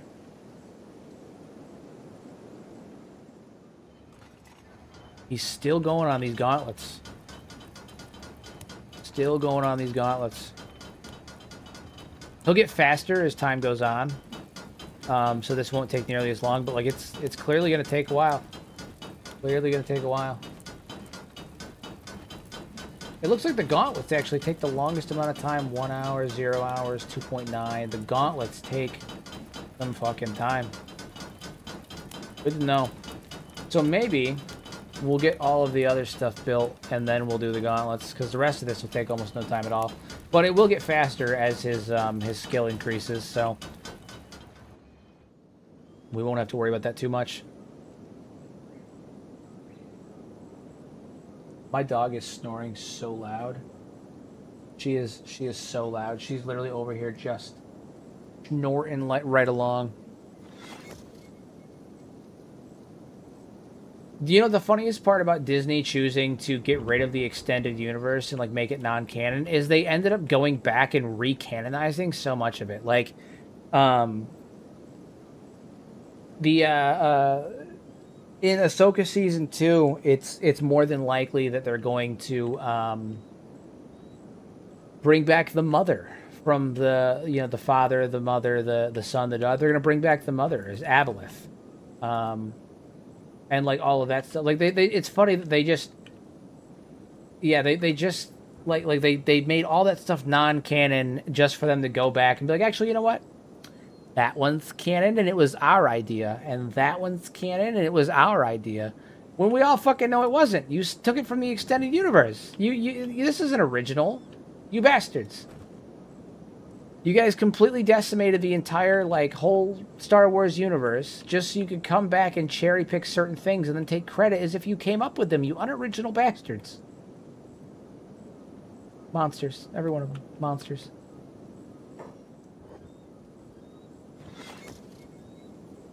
Alright, so now we've got 3 guys on this mine. We got Cactus working this machine, and I need 1 more person working the iron resource, so... Dead Tree, where you at? You were supposed to be working an iron resource, but you're not. You're going to be working that one.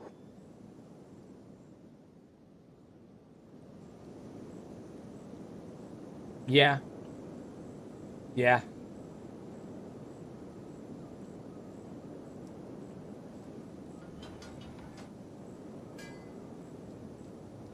Let's put old equipment in there too, which is good. All right. Almost done. Almost done. How much time has he got left on this? 5 hours? Not terrible. Why is his skill negative 14 right now? Why is that? Working in darkness. He's got a light. Oh my god. He's so fucking needy. You're so needy. Excuse me. Get up. There we go.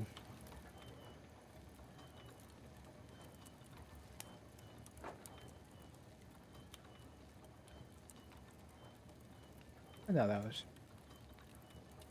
Gotta get those lights built. Yeah. I think the prequels aged like fine wine. I think that when the prequels came out, people were upset because it felt...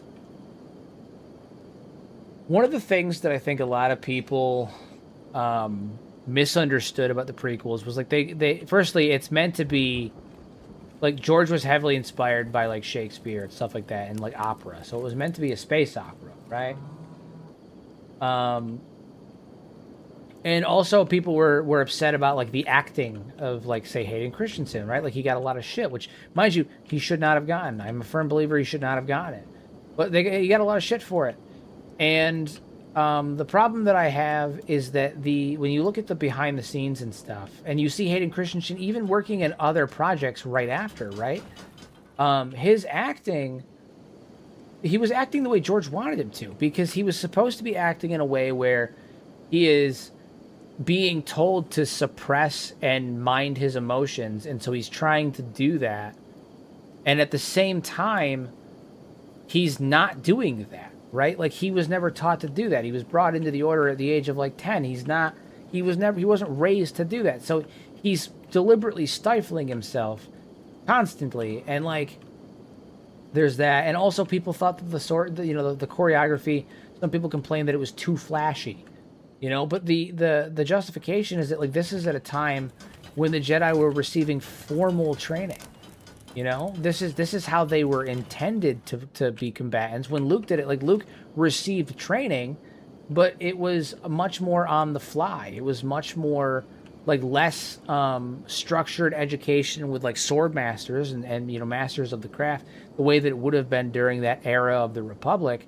And so like the fights were a lot more intense and a lot more choreographed, because there was a lot deeper understanding of all the forms of lightsaber combat, in addition to just again that formal training and stuff. So I don't know. There's a lot that goes into it, but I think the prequels aged like fine wine. People really got pissy about them at first, but now everyone loves them, and I'm happy to see people like Hayden Christensen finally getting like the love and recognition that he honestly deserves.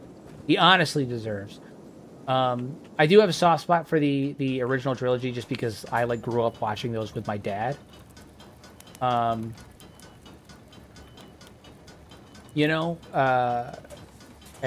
that's one of the few like really good memories that I have with my dad is watching Star Wars. It's ironic because I got into Star Wars and I started reading all the comics and stuff because my dad was super into them, and like my dad was into Star Wars, and so I got really into Star Wars because I was like, yeah, he's really into Star Wars and we'll bond over that and all that stuff. And then to be honest, he was into Star Wars and he liked Star Wars, but I ended up getting way more into Star Wars than he was, so it ended up kind of being a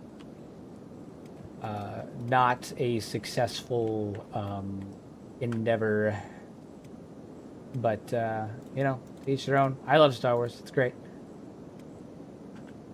Didn't quite go the way I wanted it to, but it worked. I do love Star Wars. It's great though.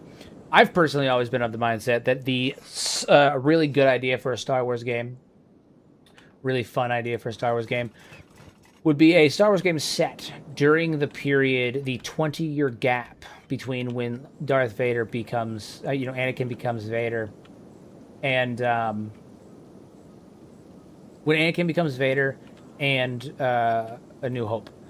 And in that 20-year gap, it's almost like a Witcher-style game where, like, you're hunting down Jedi and like as Vader, and like you have to like track them, you have to gather intel, you have to utilize Imperial resources and fly to these planets and like hunt them down and then fight these Jedi, hunt down the Jedi and stuff. I think that would be a really cool idea for a game where it's like a Witcher style, like Monster Hunter, but instead of hunting monsters as a Witcher, you're Darth Vader hunting Jedi across the galaxy.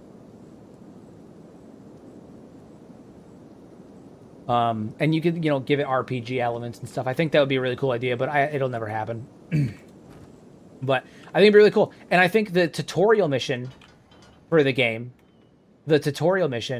would be, you could utilize the Darth Vader comics, where in one of the first Darth Vader comics, the first Jedi he hunts down is he's a taker of the bearish vow.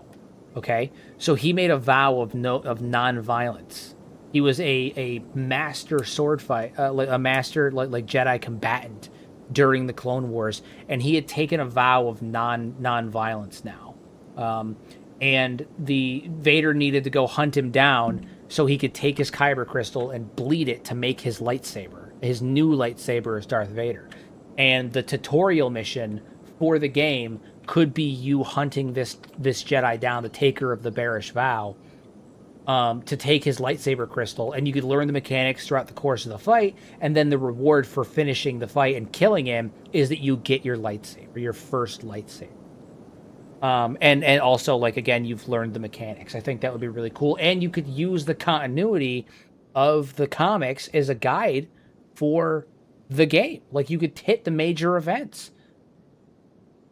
I think it'd be really cool, but you know, teach their own. I made a video on this a couple of years ago about like the perfect Star Wars game doesn't exist, but it could, is what I called it, and that's what it was that.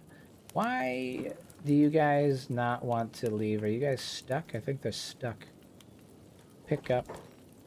Okay, and then I'm gonna have him put him down. No, and then Olive, you're gonna come over here and you're gonna pick him up. Then you're gonna put him down. Oop, there you go. Right. He's still adjusting to the suit. He's still figuring out how his new limbs work. He's still, dealing with all of those things. His stubs are constantly causing him pain. And then, like, in order to level, the mechanic could be that instead of, like, when he's, you level up your stats and you like get new abilities by meditating in your back to tank, right? You take your take off your suit and you're floating in the back to tank, and while he's in there meditating and like thinking on the Force and meditating on the dark side of the Force, that's when his stats go up. That's when you up your stats. That's when you get your new abilities, all that stuff. Like it all makes sense. It's all there. Everything's there. It just works, as Todd Howard would say. It just works. But again, it's one of those things where it just will never happen, unfortunately. Unfortunately, we will never see it. But a boy can dream.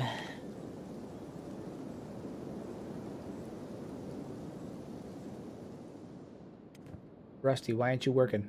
Stop sitting around, get back to work, you bum.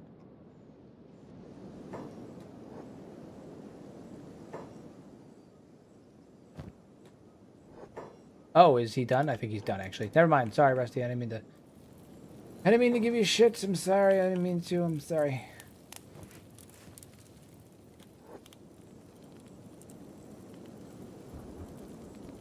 Yeah, I need to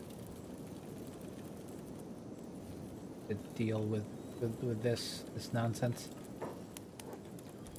Okay. Well, fortunately,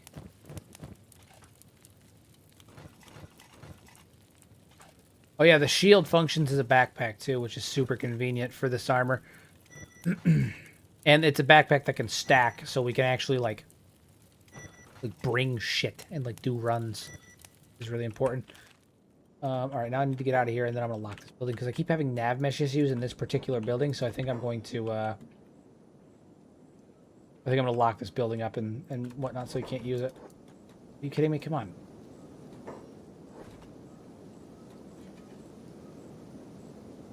Pick up. There we go. All right. Rusty. Get over here. We're going to start building everything except the gauntlets, because the gauntlets take fucking 46 hours to make, which is easy. We'll do those last. But we're going to start putting together some equipment. But first things first, I need to put these these plates away so that he can actually go and do this. Oh, actually we're getting pretty full on plates. Is good. I'm glad to see you guys are producing. We are going to put these in your inventory, though, because...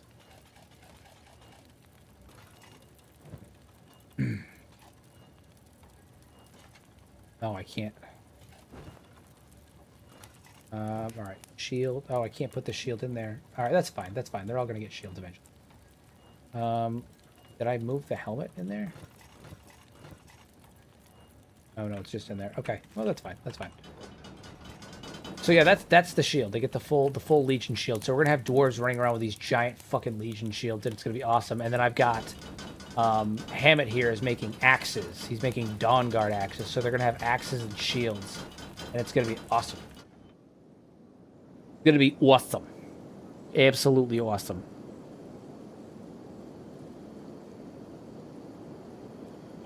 Oh man, what a day! Yeah, we not much combat in this particular stream for sure, but we're making some progress on building the base. This next stream or two is probably going to be mostly building the base and getting ourselves armored and like put together and getting everything functioning. And then after that is when we're going to start really making moves.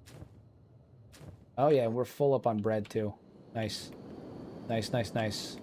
We're really moving.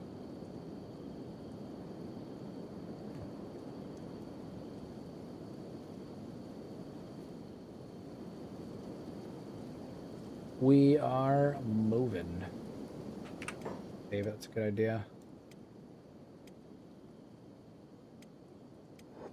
We are on day 110. I don't know. That's a good question. Full suit of armor. How much does it weigh? Well, let's see. Where's the weight on this thing? 20 kilograms, 4 kilograms, 24, 30, 42, 44, plus, and then the shield. What's the shield do? Oh, plus the helmet. 50. And then the weight reduction for the shield is 50%. So 50, but the weight reduction gets dropped by 25 because of the armor. So if everyone's outfitted with full armor and a shield, 25. So honestly, not bad. Won't slow them down at all. They'll be moving. Not bad at all. They going to be moving. So we are going to... Here's what we're going to do. I'm going to outfit one of our dwarves in the full gear that we have. You know, who am I going to outfit? We're going to do Truth. We're going to do Truth. So Truth is going to be the first fully outfitted dwarf. And then I'm going to actually break down her her armor and stuff into in the wow, in the item furnace. I can fucking talk, I swear.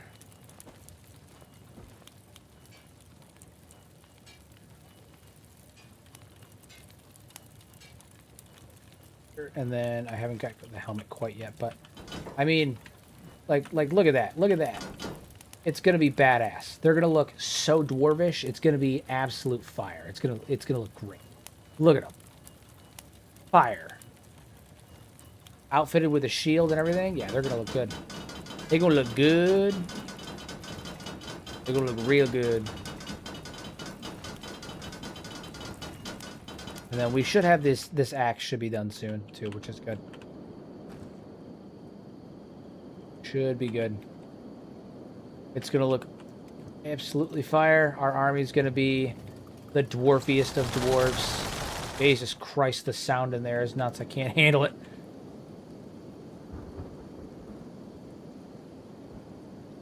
What are you doing anyway? Engineering and hauling to the iron refiner. Okay, so yeah, she's making plates. What it is. I need electrical components. That's what I need. I need electrical components. That is what that I need. I think I'm going to be a little brazen, and we're gonna go on. We're gonna go on a run. We're gonna be a silly goose. And we're gonna go on a run up to the great unknown. And by great unknown, I mean I'm going to the way station. We're We're gonna bring Bashu. Yeah, all of you. We're going to the way station. I have not checked on the copper node crew. I think I ended up having to take them off temporarily because I had to take them off temporarily because I was trying to get the armor beating stations and the fabric looms up and running. But I need how many? I need 1, 2, 4, 6. I need 6 electrical components. Okay, so first things first, actually, I'm going to bring them over here. I'm going to sell this old equipment is what I'm going to do. It's not going to be worth a lot, but it's going to be worth something. Sell the shiny equipment. Sell the bad stuff. Truth, where you at? Truth, head over to Zagan. Alright, you in.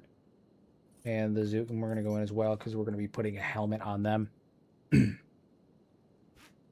We don't have to worry about that. Alright, traveling. We are off. We are off. We're off to see the wizard.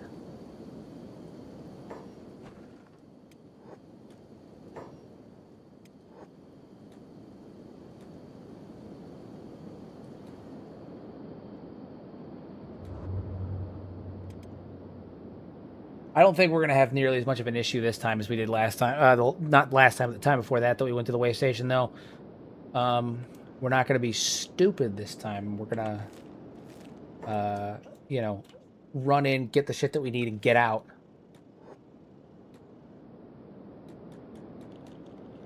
Which is a big part of it. Last time we tried to do... We were doing too much. We were doing too much. Hopefully we don't have that issue this time. Should be fine. But hopefully we don't, because it's 11:46. And I don't feel like dealing with that at 11:46 at night. Getting late here. No. You know, I am genuinely surprised. We peaked the stream tonight at 30, which 30 to 35 is my average view count. At the current moment, with our all-time peak being at 60, but I'm shocked that we're even hovering around 30 right now. Just, again, the Game Awards tonight, I was genuinely surprised that anybody showed up. I thought maybe I was going to have like 5 people. So thank you for everybody that's watching. I hope you guys are enjoying the Dwarves. I'm certainly enjoying it. I'll be streaming again on Saturday as well. I'll be streaming the Dwarves again on Saturday.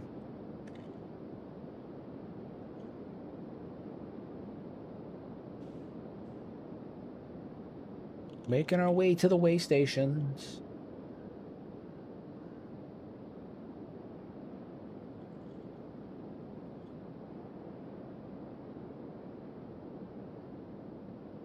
This time we should be able to just send in all 3 of the golems. So the problem that we had last time was we tried to go in with only 2 golems.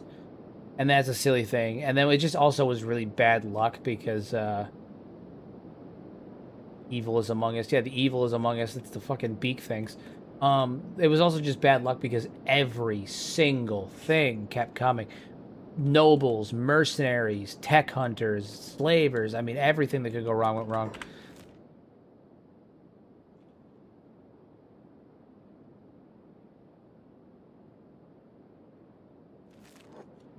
I'm glad you guys think so. I really appreciate that. Like I said, I'm trying to stream a hell of a lot more. I really think that if I am going to end up making YouTube my thing full time, streaming is going to be the way that I have to do it. You know, in addition to my normal content as well, which I am working on currently. So we should have more of that coming soon for you guys. More long form lore videos.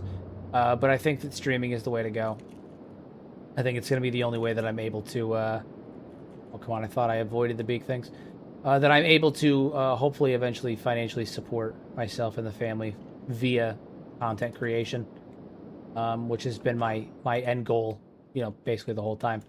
But I think that's the way that we're going to end up having to do it.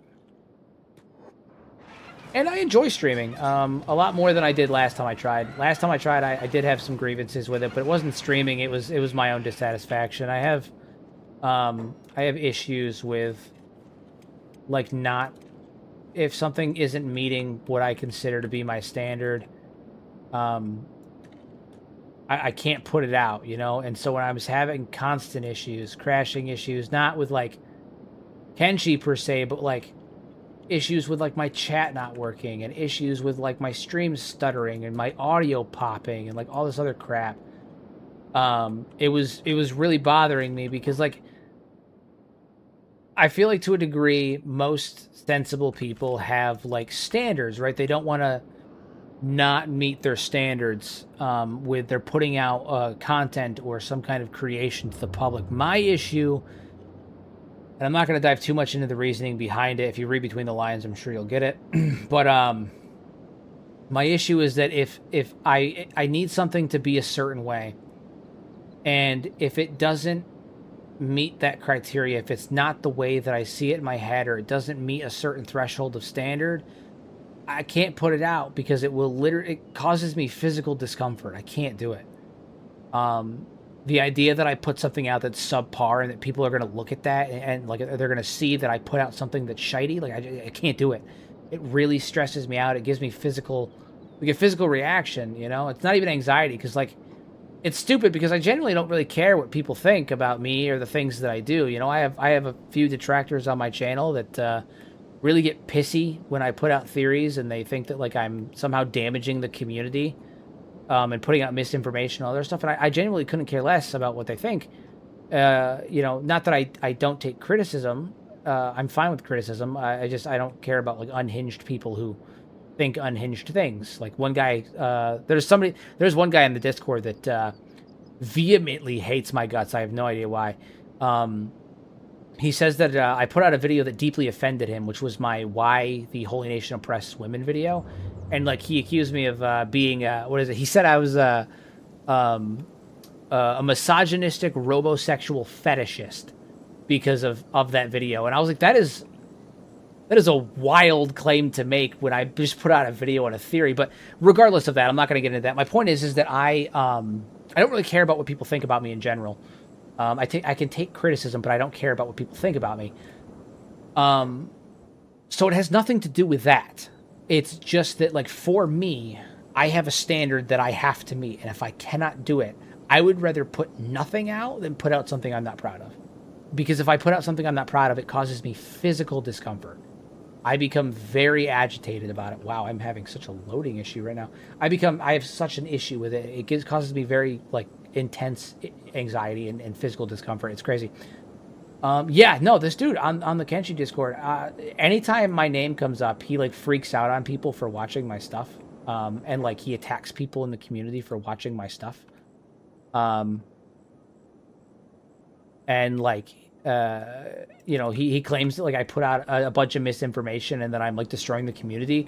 And he tried to like confront me one time in the Discord, which I thought was wild because I posted a link to a video. And he was like, you know, I finally get to say this stuff to your face. And I remember he went off about my video about, I was talking about why the Holy Nation oppressed women. I was proposing the theory that the reason that the Holy Nation oppress women is that we know that the enforcers, who would later become the Shek, were infiltrating the cult of Stobe and like attacking them from within. And we also know that like the Shek are genetically modified humans, and they were indistinguishable from normal humans at one point, right? And so the question that I proposed was that the genetic experimentation that was done on humans that created the Shek was not done on full-grown humans, right? Because, and again, Kenshi has a lot of things that are based in real-world science. I used the cannibals from the last stream as a perfect example, or from the other stream as a perfect example. The process of glaying and the blue soil, the heavy metal poisoning, how that affects the brains. Like, there's a lot of science that is behind the reasoning of how Kenshi happens. And so you really shouldn't fuck with the DNA of like grown adults. You're gonna mess stuff up and like cause like a lot of like really fucked up issues and things to happen, right? And you also want to tweak the DNA very, very slightly. And so the proposed idea that I had come up with was that the genetic experimentation was not done on full-grown adults. It was done on pregnant women without their knowledge, okay? because it's far more easy to manipulate the genes of unborn babies than it is on full-grown people. And that's based in real-world science. Designer babies are a thing where people will like try to like alter the genes of the babies to have like certain features, certain characteristics, and stuff like that. Designer babies are a real concept. And so that was my idea behind it. It was a very light tweaking to the genetic code of these, these unborn babies. And so the reason why the Holy Nation oppresses women is because these women would give birth to the enforcers, which were tainted by narco.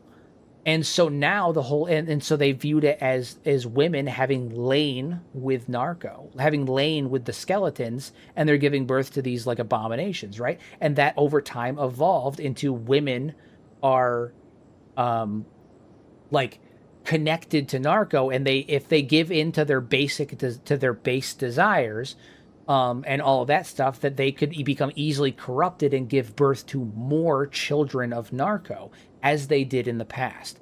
And all of that was what the theory was, right? And I thought it was based in really good science, and I still do. I think it's a good theory. And so the way that this particular individual in the Discord took it is, and every time this comes up, he tells everyone that I said that Catlan was going around impregnating women, which is a gross misunderstanding and misrepresenting of my theory, firstly. And I said that. I was like, that seems like a really like tone-deaf, deliberate misunderstanding and misrepresentation of my theory. I encourage you to like maybe I wanted to have a conversation with him about it, and nothing I said would listen. And I'm not gonna sit there. I'm not gonna argue with an idiot. Like, you know, arguing with stupid people is like wrestling with a pig. You both get dirty, but the pig's the only one that enjoys it. And so eventually, I just kind of started responding with one words. But he basically was like, "Your theory offended me." And I think that you're a misogynistic robo-fetishist who thinks that Catlan was impregnating women. And I'm like, that is not at all what I said. That has nothing to do with what I said. Are you out of your gourd? Like, what are you talking about? But now anytime in the official Kenshi Discord and in the community one, if someone brings up my content, there is a chance that this dude just flies off the handle about how I'm a robosexual fetishist and like Catlan's impregnating women and how I'm just like I'm a loon. He thinks I'm an absolute fucking loon, and I don't get it. I don't fucking get it. Yeah, no, man, it was crazy. It was just a wild series of assumptions that to this day I can't even wrap my head around. I don't know. He said that I don't know. Like I said, he said that my theories were offensive.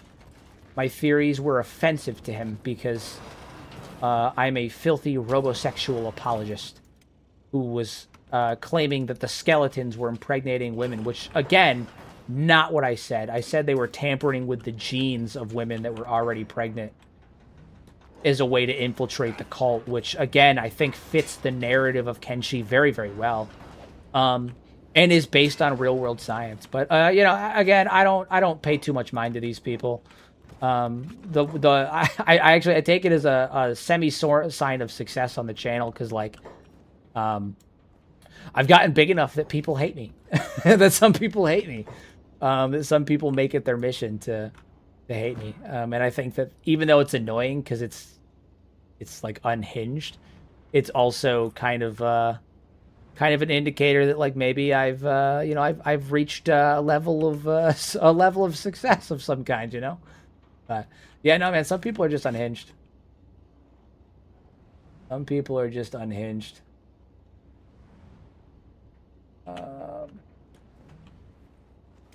I just, to this day though, that will always stick with me. Like, you're a robosexual apologist and I'm a misogynist. I'm somehow misogynistic. Which that one makes even little like less sense to me than the fetishist thing. But again, you know, some people are just unhinged. Nothing you say is going to change that, so I don't bother trying. My only issue is never that they like that like people like that have anything to say to me, or that they don't like my content, because I want you to disagree with me, you know, like that's part of it. I want people to challenge me and disagree with me, and I'm not perfect. I get things wrong, you know. I get things wrong. I'm theorizing. I'm creating a narrative, and if you choose to believe it, great. If you don't, that's awesome. Like, if you have your own ideas, if you think that the Hybers are the natives of Kenshi and that my theory on them is wrong, I'm fine with that. You know, I want you to challenge me. I want that. What I don't like is when other people in the community get attacked for having the gall to watch my stuff. That's the one that really starts to get on my nerves. And it's a very small group, like portion of people. There's a couple of people that are only like that. Like, I think when I say small, I mean, I think I've seen maybe 4 or 5 people in the last 5 years that are like that, but some people really are like that. No, I came here not to sell stuff. I can't sell stuff here. The tech hunters hate my guts. They attack me on site. No, I came here to steal electrical components. But while I'm here, I'm going to grab skeleton repair kits because I need them. I always need them for my my golems. Got to keep them keep the golems in good shape, you know what I'm saying? But no, I mean, some people are just unhinged, though. Some people are really unhinged, and they'll come up with some wild shit about you. But yeah, as they say, you're not successful until you have a couple of haters, and I have a couple. I have a few, and that's okay. I always encourage them to talk to me, you know, directly about it, though. I'm never opposed to talking to people, and again, challenging people, and even relenting. Like, again, sometimes I get shit wrong. Sometimes I'm just wrong. And if you have enough evidence to prove me wrong, I am more than happy to abdicate my position and change my position. Because the other thing, too, is, and this is what I think a lot of people don't consider, is that, you know, I did grab armor to sell. You're right. And I don't know why I did that, because I can't do that here. You are totally correct. Do not let me gaslight you into thinking that you're wrong. You are correct. I did, in fact, grab armor with the intent of selling, and I don't know why, because I can't sell here. So I'm not sure why I did that. That was really stupid of me.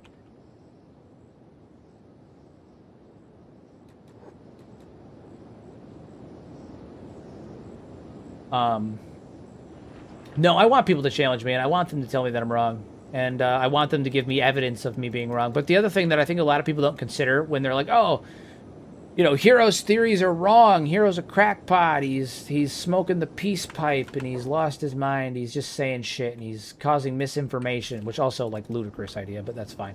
Like, how do you have misinformation on a speculative game? But that's fine.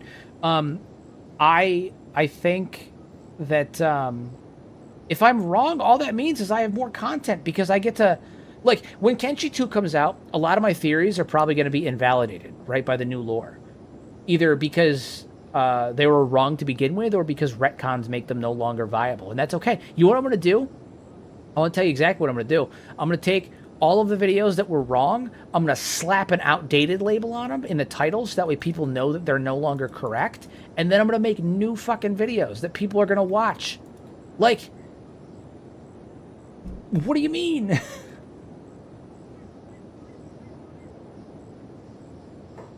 I think that the Hivers are engineered humans, and the skin spiders were the failed rejects. Because I think when they did the Shek, the enforcers were engineered to be indistinguishable from humans. You know, and they were designed to infiltrate the cult. And then over time, okay, so I have a whole thing on this one too. Another tangent coming your way, guys. All right, so in the early days, or during the earlier days of the Second Empire, the genetic experimentation that would have been done on the humans to become... I'm okay with the pack bulls dying, by the way. I don't have the time to continue to get food for them. I'll deal with that later. I'm just going to butcher them for meat. I don't have... so in the earlier days, they would have had a lot more ethics, a lot more things in place to prevent the experimentation from going awry, all right, from being unethical. And So the experimentation would have been done on, in a smaller degree. Okay, it's minor gene alterations. I think that the alterations were originally done on dogs and bulls.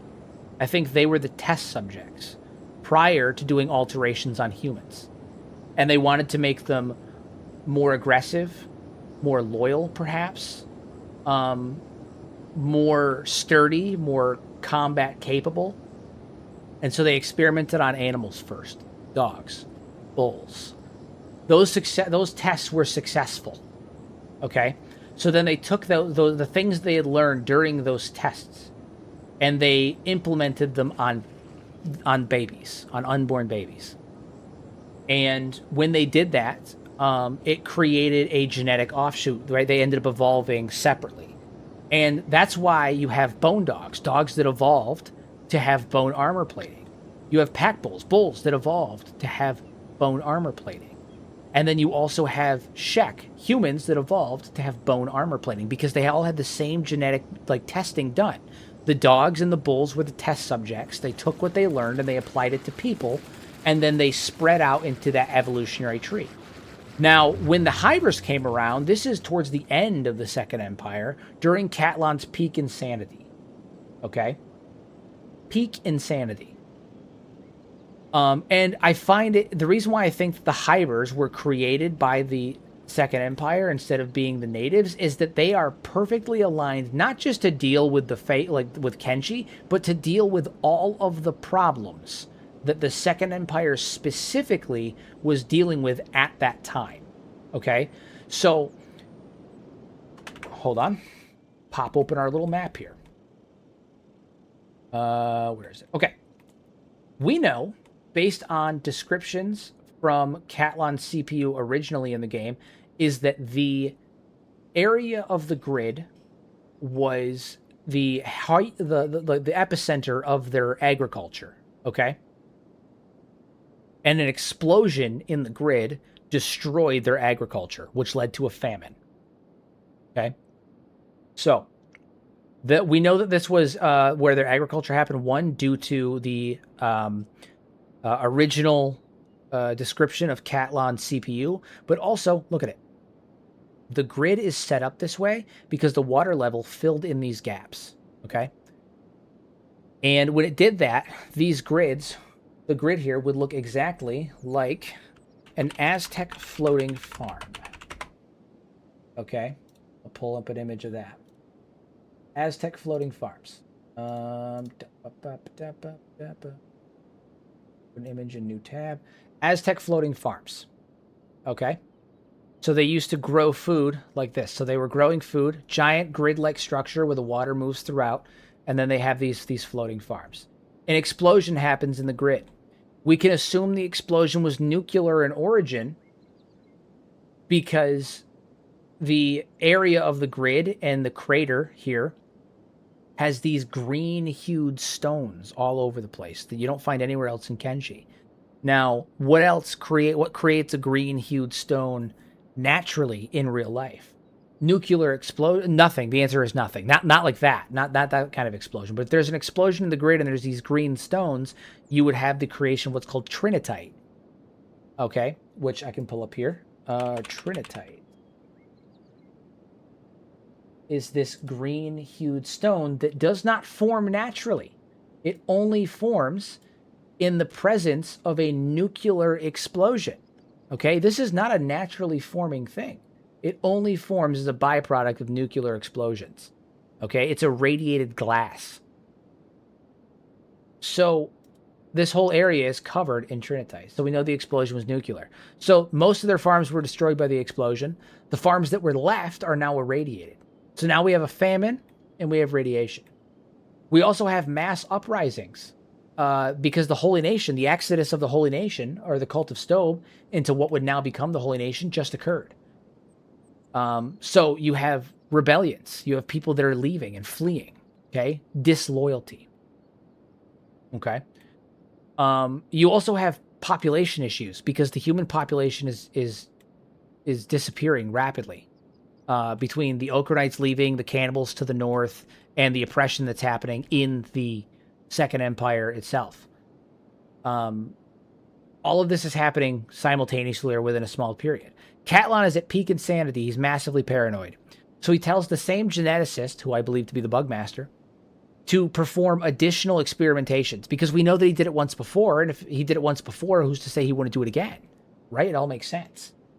So he says perform additional experimentation, but unlike the last time, there's no testing. There's no easy experimentation. We're not doing it on kids. We're doing it on adults. And I need you to make these humans who are destructive and incapable of taking care of themselves. They're violent. They're awful, awful creatures, because that's what Catlan thinks in his paranoia.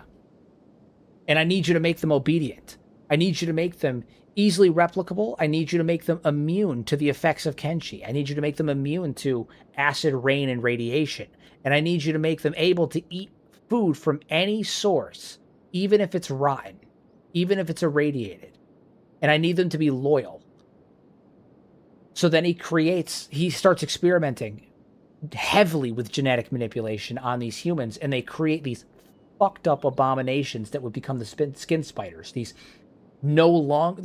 this was not a small batch of testing that ended up diverging into a different evolutionary tree. This was intense, aggressive, unethical testing that ended up creating skin spiders until eventually he created the hivers. But by then it was too late. Another thing that I find interesting is that, as I said before, the skeletons cannot create anything new.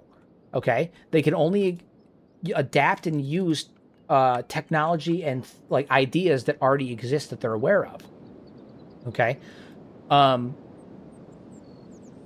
And so I proposed the idea that the pheromone link that the hivers use, that the hiver queens use to control their subordinates, may be reminiscent. Firstly, one, it makes them entirely loyal.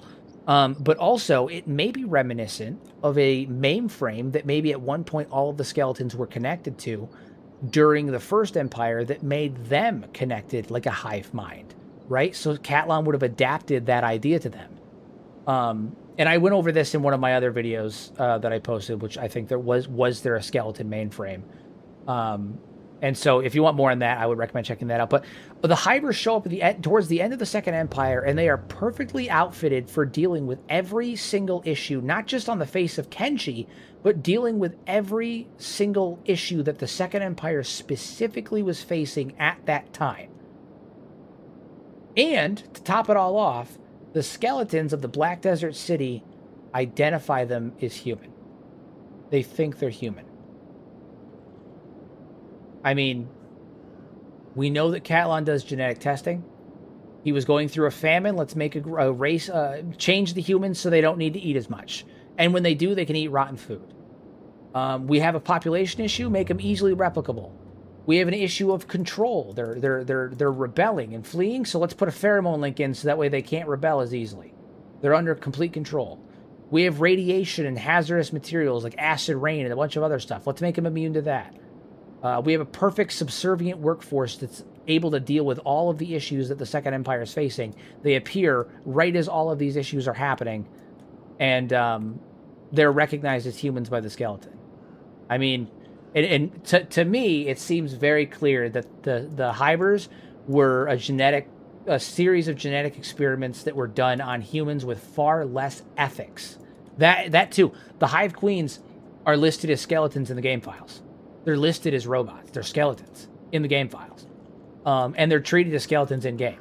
I mean, I see very little reason to think that that the hivers are anything other than the result of unethical testing in comparison to the more ethical testing that was done on Shek. And it also would give a reason for why the Bugmaster hates Catlan so much.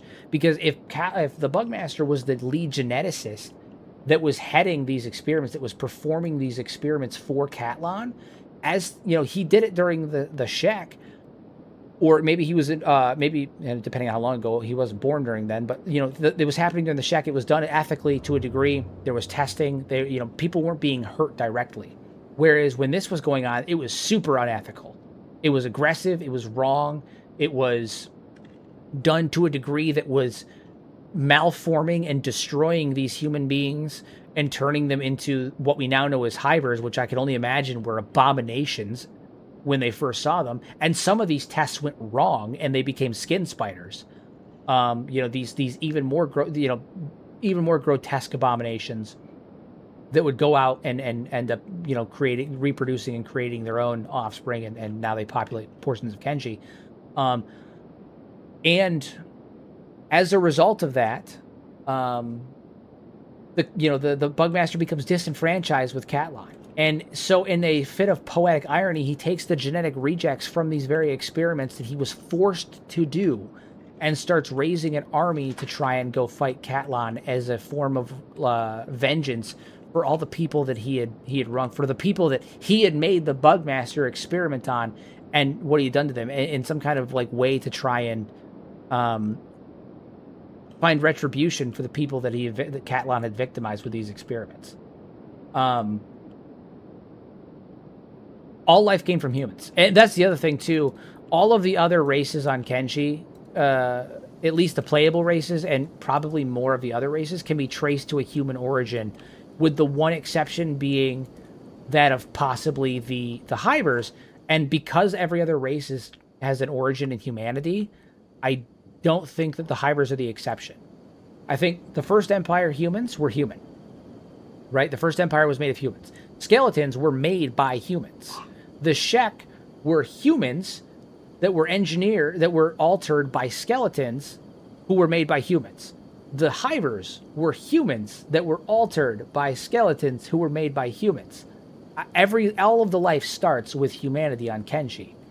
They just diverged and split into different trees depending on what was going on. And I think that's why the Hivers didn't appear to the end of the Second Empire, and that's why I think that they're the byproduct of experimentation, similar to the Shek. Excuse me. All right, we got what we needed, which is all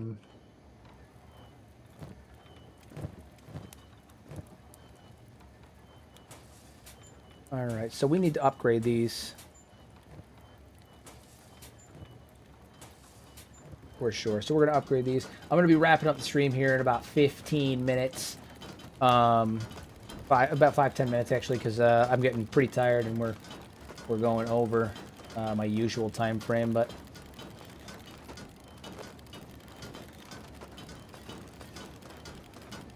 I think my daughter's in the back. Hold on, I have to text my wife. I think my daughter is awake right now.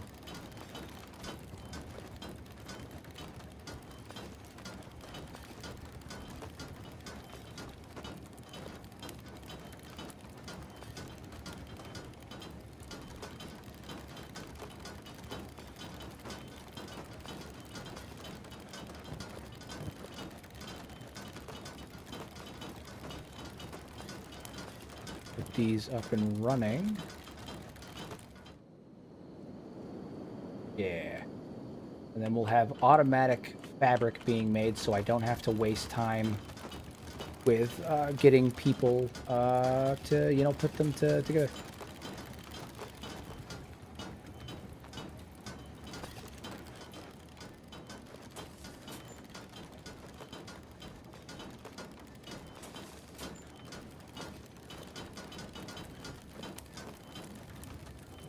Get these electrical components in there.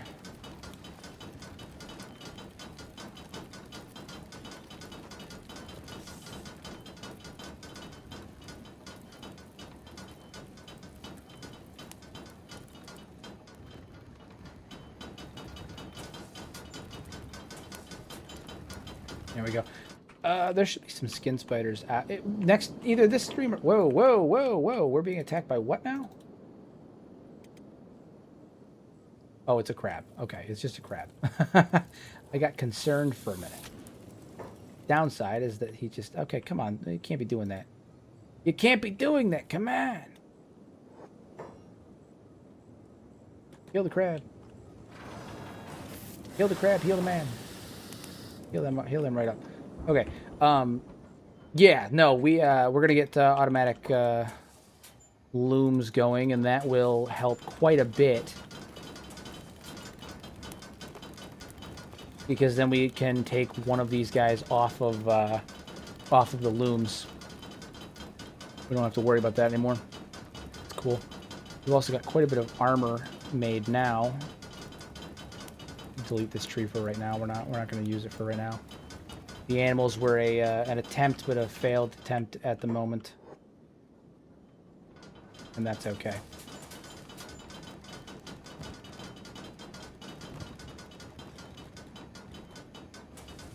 Components in. Cool. All right, so the looms are going to be running automatically now. Fantastic. Let's start getting some of our other people outfitted and put a helmet on her. All right, and we should have at least one axe made. And I think Hammett's probably using it. Okay. So, Hammett, where's that axe at? I want to see what it looks like. It probably looks like crap right... Yeah, so it looks like crap right now. The axe does. But, because he has low skill. But once these axes are like of a decent like class, and he's not making shit weapons, they're gonna be fire. But he's gonna have to, you gotta break a few eggs to make an omelet. So, we'll go from there. But the quality of the armor is starting to go up, which is good. I'm actually going to put on James, because I believe James or Rusty. Rusty's got really good stats. Rusty's got really good stats. We're going to put the standard ones on him.